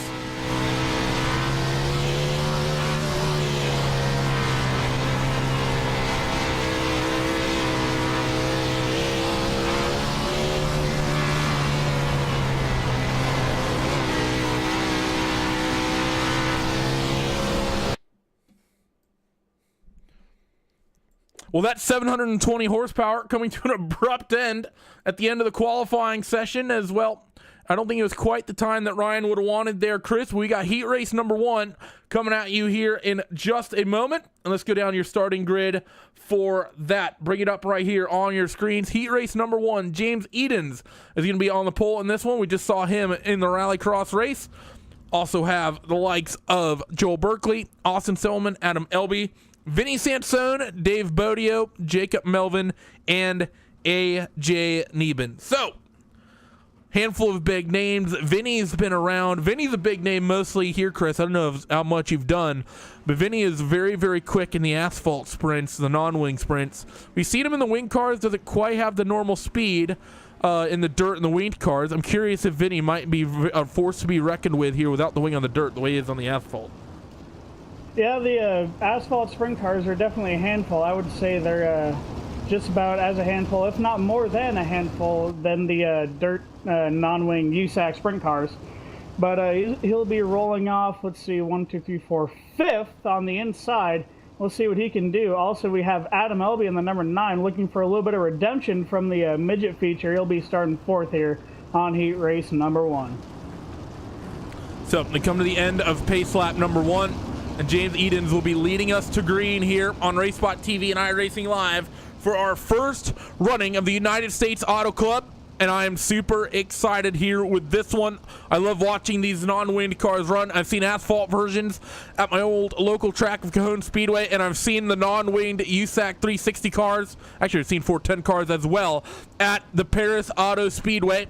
Big crash from Marcus Niemela happened there a handful of years ago in these very cars right here. 360 non-wings. Green flag is going to fly. James Eden is going to lead them in towards corner number 1 and expect a lot of sideways action through corners number 1 and 2. James Edens hooks up the top, and they're fanning out nearly 4 wide down this back straightaway for the first time, and that's going to be the 9 of Adam Elby making a move on Semmelman, who gets that inside wall. And oh, who's at the 13 of Vinny Sansone? He gets physical 3 wide multiple times at the end of lap number 1.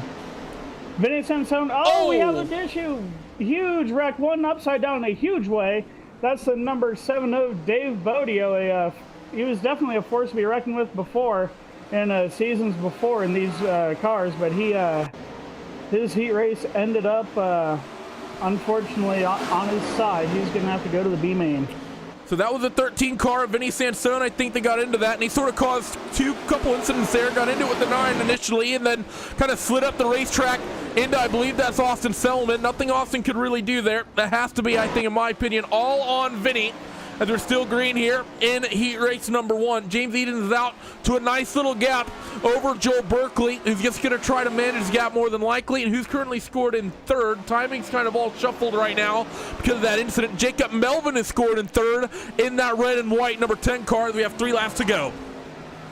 Yeah, so far, Jacob Berkeley, I think he's just doing maybe a little bit of a gap control here. Maybe not trying to catch James Edens, but trying to keep a little gap between him and Jacob Melvin. So far, they've all been running really well up by the top. If they can make it stick, they can definitely make some quicker time there. As looks like 14 got a little bit close to the wall, didn't quite hit it, but if you jump that cushion, you're in for a wild ride, that is for sure. You really are. Cushion hasn't been formed up too much, though, but white flag's going to be waving for James Edens out there in front. Lap counts are also going to be slightly less than what we typically see in the winged cars. Only going to be a 20-lap feature versus the 30 we typically see. But for James Edens, he's going to go down to the inside of that number 3 car, and he's going to win heat race number 1 here on Racespot TV and iRacingLive. Joe Berkeley will finish 2nd with Jacob Melvin, Adam Elby, AJ Neben, and Vinny Sansone rounding out your top 6. Those are the drivers who will qualify and go directly to the feature. Couple other drivers, though, Austin Semmelman as well as Dave Bodio, well, in reverse order, Bodio and Selman 7th and 8th. They're going to have to do it through the last chance qualifier here, Chris, and I don't think they're going to be too happy about that. I think Austin's going to be pretty frustrated after the way he got hit there. Oh, absolutely. That was just a case of maybe someone trying to throw a slide job, didn't quite know what they were doing, looked like a wheel-to-wheel contact, and that's not something you want to see in these sprint cars. Yeah, definitely one of those things you do not, or you need to avoid. Let's take a look, though, at your starting grid for heat race number 2. And this is coming at you right now. Alex Bergeron and Kevin J. Hawley on row number 1, with Donnie Klein and Anthony Lepresto on row 2. Chad Robinson, Ray Farlow in row 3, with Ryan J. Gordon, winner in the Midgets. We'll be rounding out the tail end of this one. Let's see if he can carry some of that speed. I see you guys in the chat chanting for the modifieds. Well, all I have to say to that is take a look at the sessions and look at this, take that into account. I'm the one who actually came up with the Dirt Night schedule, and what we need is about 45 minutes between official sessions. So it really is between the Midgets and the UMP Modifieds. Modifieds have a pretty big following. I want to give the Midgets and the non-winged cars some love. Got to show USAC some love before we get to the World of Outlaw World Championships. But heat race number 2, currently getting gridded, and I think who is currently, I will honestly say, the best dirt driver on the sim right now of Alex Bergeron. He's proven himself in the non-winged sprint car, in the winged sprint cars, and he's proven himself in the late models, and he's already proving to be quick in these non-winged cars. So pace truck going to come down, and let's see if anyone's going to potentially prove me wrong as they head down towards pit road. Number 1 car of Bergeron going to be in command of the field. And in honor of Cam, it's a 1 Mississippi, and we are green in heat race number 2, and they're already fanning out 3 wide as the 11 goes to the bottom. So Donnie Klein and the number 3 there kind of got stuck in the middle, but so far they seem to be doing pretty good. Somebody on the bottom there trying to see who that is. Can't quite see that number. Number 11, Chad Robinson, has been doing great. Looking for a slide job, couldn't quite get it done. Gets stuck on the bottom there a little bit. Maybe if that top wears in, that bottom might be the place to go. Coming out of turn number 4, we got a little bit of contact. And some more contact. Chad Robinson escapes. He's going to move up into P number 2. I don't know how that 11 car squeezed through that, but that was brilliant. Alex Bergeron, might I add, has checked out to a 1.2 second lead here. Chad Robinson second. Anthony Lopresto is in third. He got a little bit too sideways through 3 and 4. Watch for the 12 of Ryan Gordon, who's coming from the back of this pack. He's already up to 4th. He's going to work the middle here on Lopresto. They're 3 wide off of corner number 2 and down towards your back straightaway. Ryan Gordon trying to thread the needle there. Now it goes back up to the top. He may lose this next position here to Donnie Klein. Donnie Klein slides up in front of him. He gets a little bit into the wall. That might open the door for Ryan Gordon going down the inside. Going down to turn number 3. Might try for his slide job. He's going to all the way up to the cushion. Almost took 2 cars with him, but with a crossover, Donnie Klein retakes the position. So Donnie Klein getting aggressive here as there's 2 and some change laps remaining in this one. Bergeron is still checked out to a nice little lead here, and we're watching this fight right now with Gordon Klein as well as Anthony Presto. And there's 2 laps to go at the strike. 12 machine goes to the bottom. Ryan Gordon's going to try to slide up in front of Donnie Klein, and he's not quite going to be able to make it stick. Klein moves it back down to the bottom. Look for him to slide Ryan Gordon now. Meanwhile, Anthony Presto is up enjoying the cushion, saying neener, neener, neener, as they come now towards corners number 1 and 2. 12 car back to the bottom, not quite going to be able to make it stick. That's going to give Donnie Klein the ability to reel in Anthony Presto. Anthony goes to the bottom trying to defend, but is that going to be his undoing? Bergeron's going to win heat race number 2, but it's going to be a drag race to the line. Who's going to win it? And it's going to be it's going to be Donnie Klein by 200ths of a second over Anthony Lopresto in heat race number 2 here on RaceSpot TV and iRacing Live. We do not have enough cars for a last chance qualifier, so we are going straight to the main. Chris, what a finish. That was an excellent finish. Just barely, maybe a couple inches between those 2. Definitely have very awesome finish there. I'm sure the crowd was just using the edge of their seat, because I know I was. Well, let's hope so. And with that, let's pick up the music.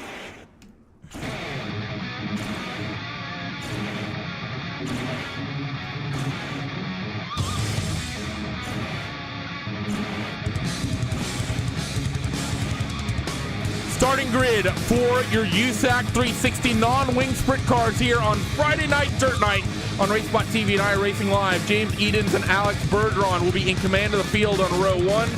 With on the second row, you're going to have Joe Berkeley and Chad Robinson. Well, that's actually the wrong graphic. I thought it was right at first. Let's see if this one will work.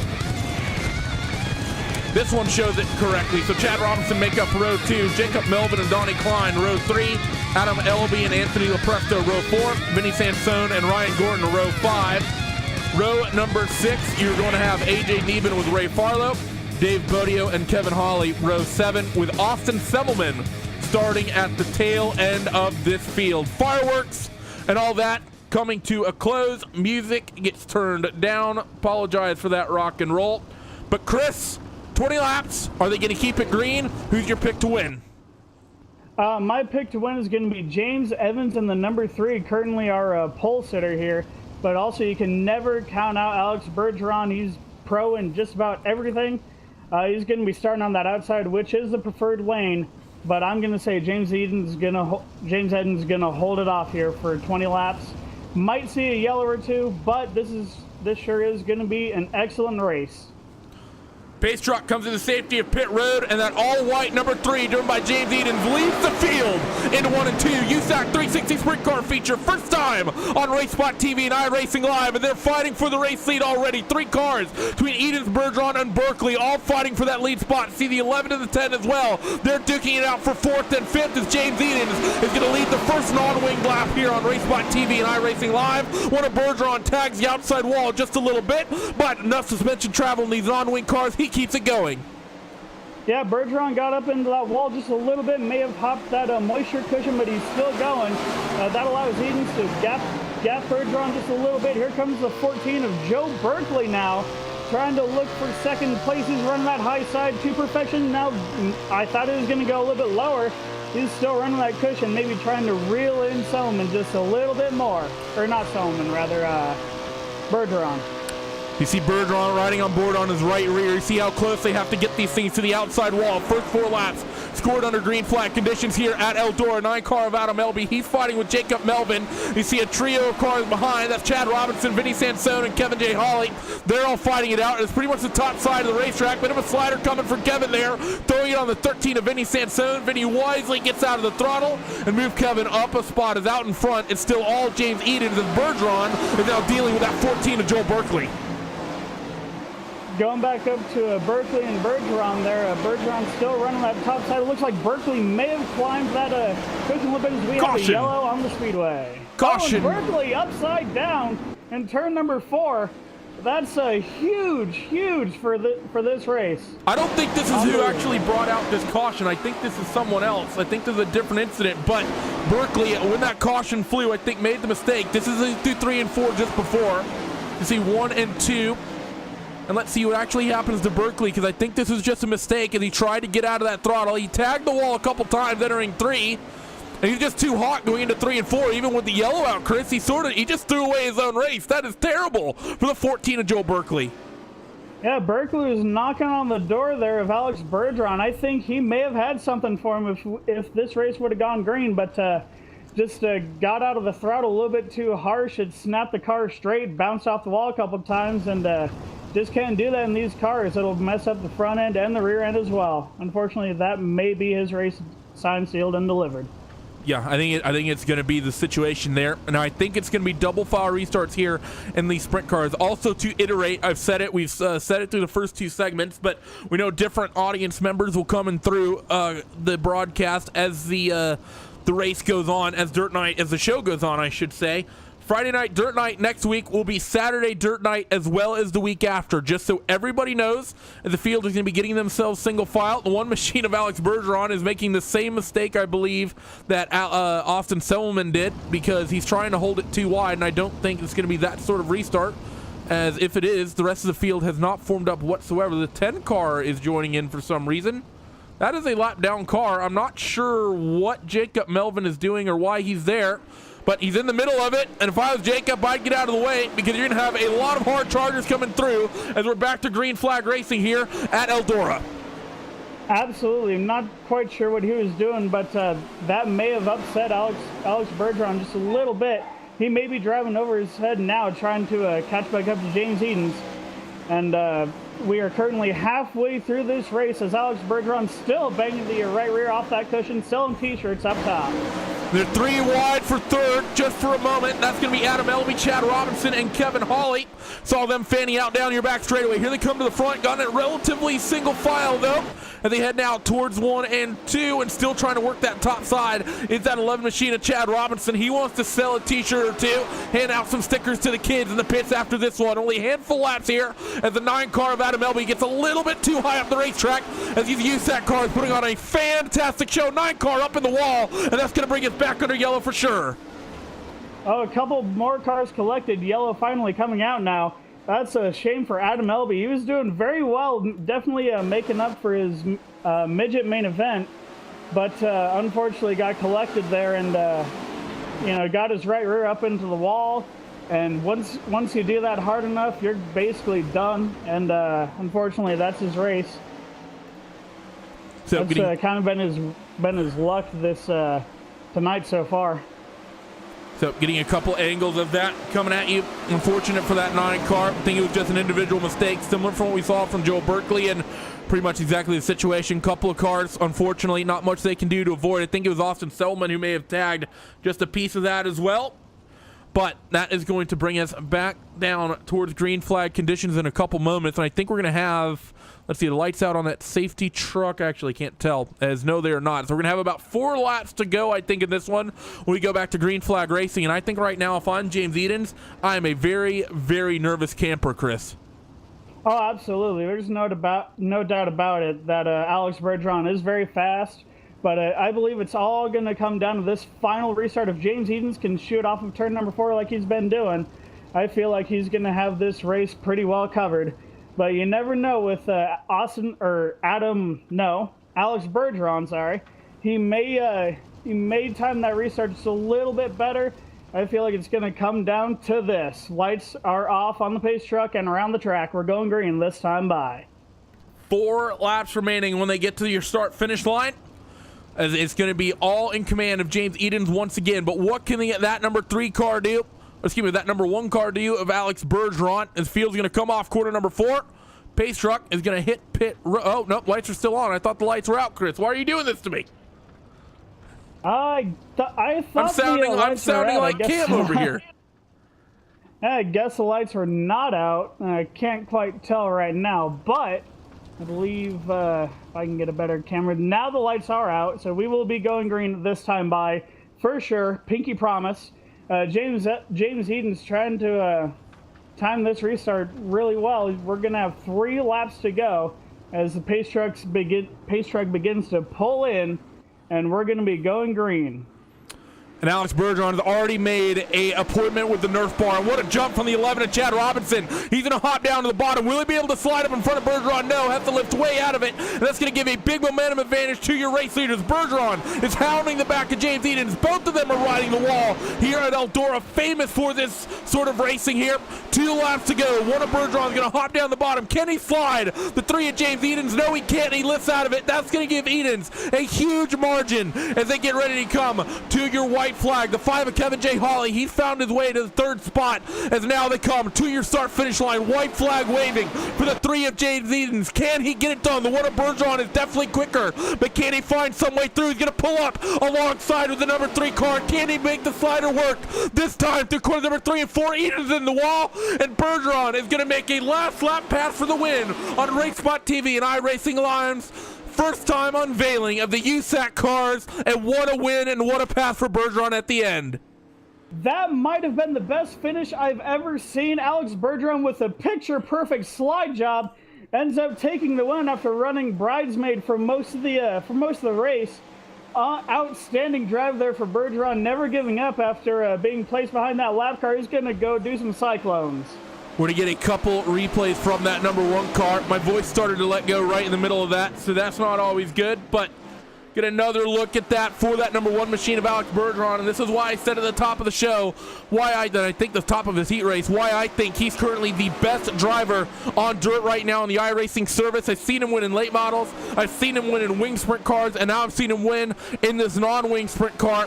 I don't know if there's anyone who has anything for him right now on the sim. James Edens did a fantastic job to hold on to 3rd. Kevin J. Hawley was charging, trying to take it away, but what a finish from that 1 of Alex Bergeron. Alex Bergeron definitely made that slide job work as to perfection.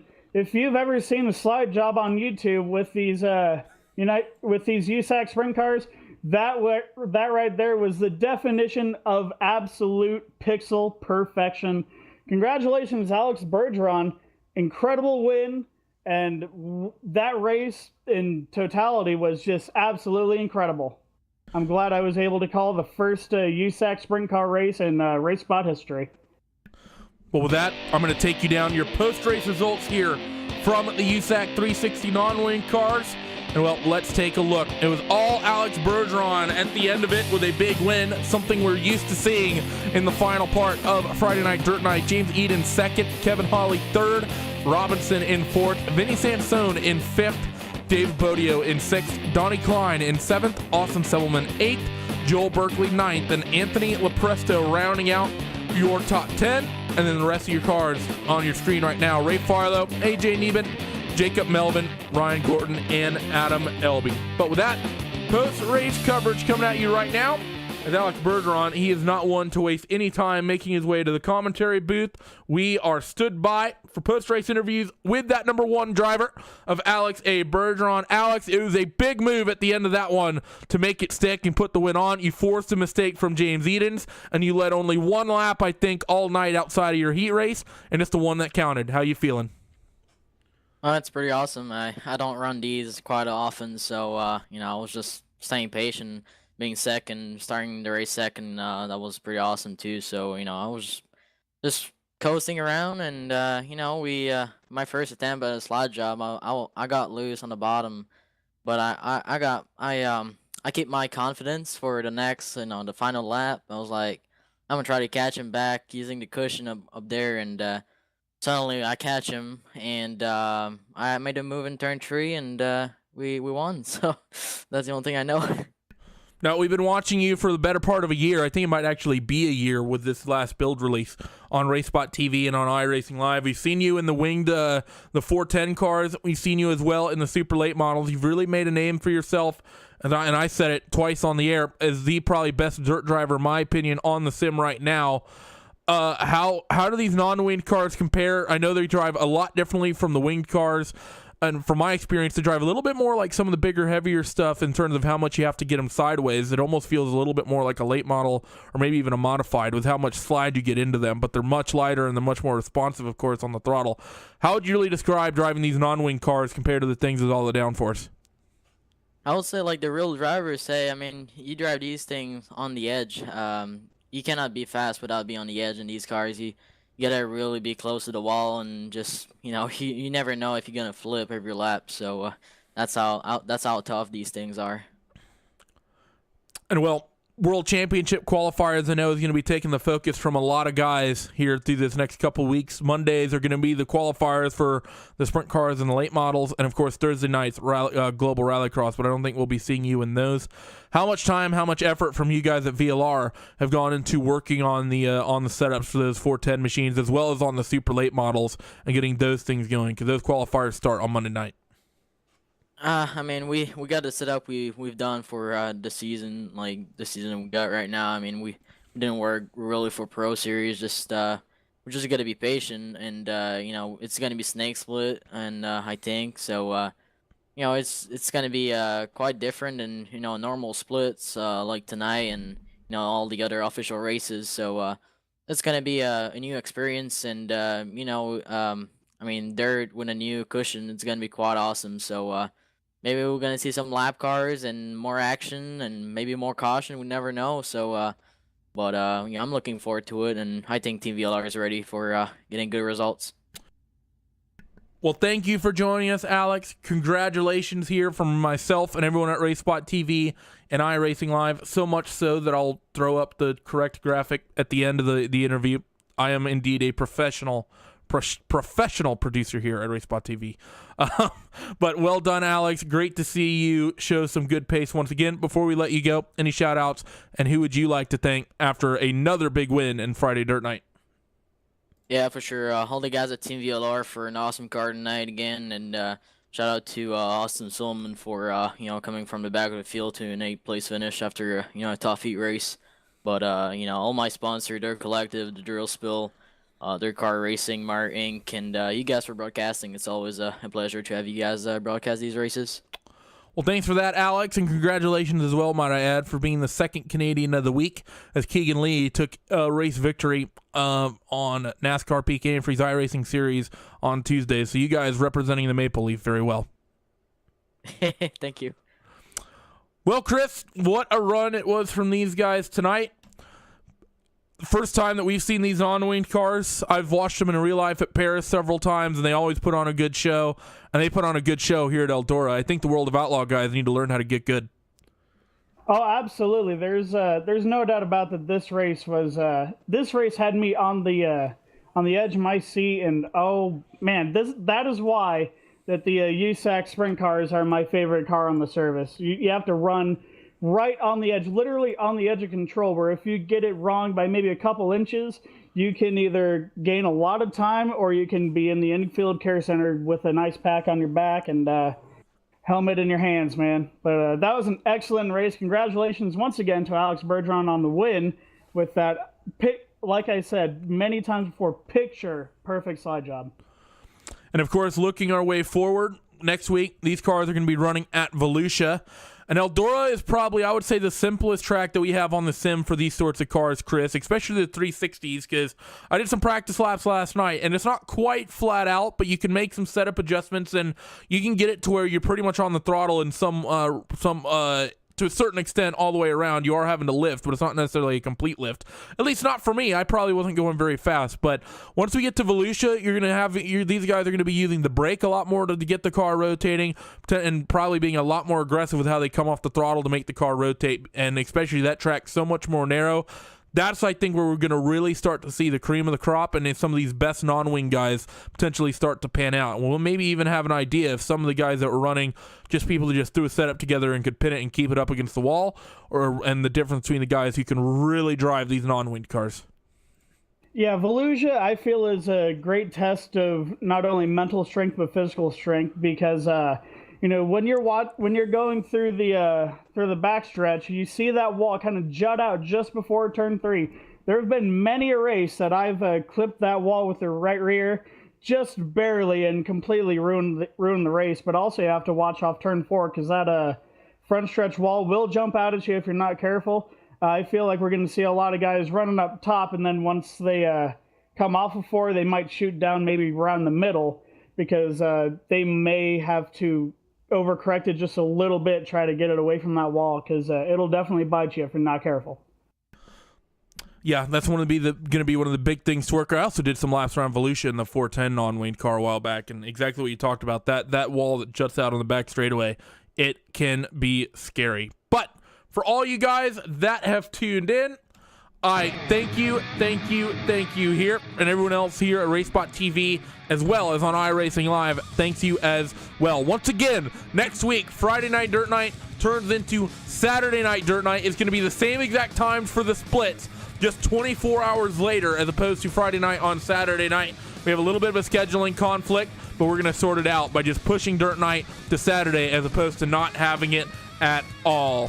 For everyone else here at Racespot TV and iRacingLive, everyone who makes this possible behind the scenes, Will Vincent and Hugo Louis, as well as Kris Hohn, who joined me tonight for the USAC events, and Jonathan Simone, who led the show for the Global Rallycross race and everything else.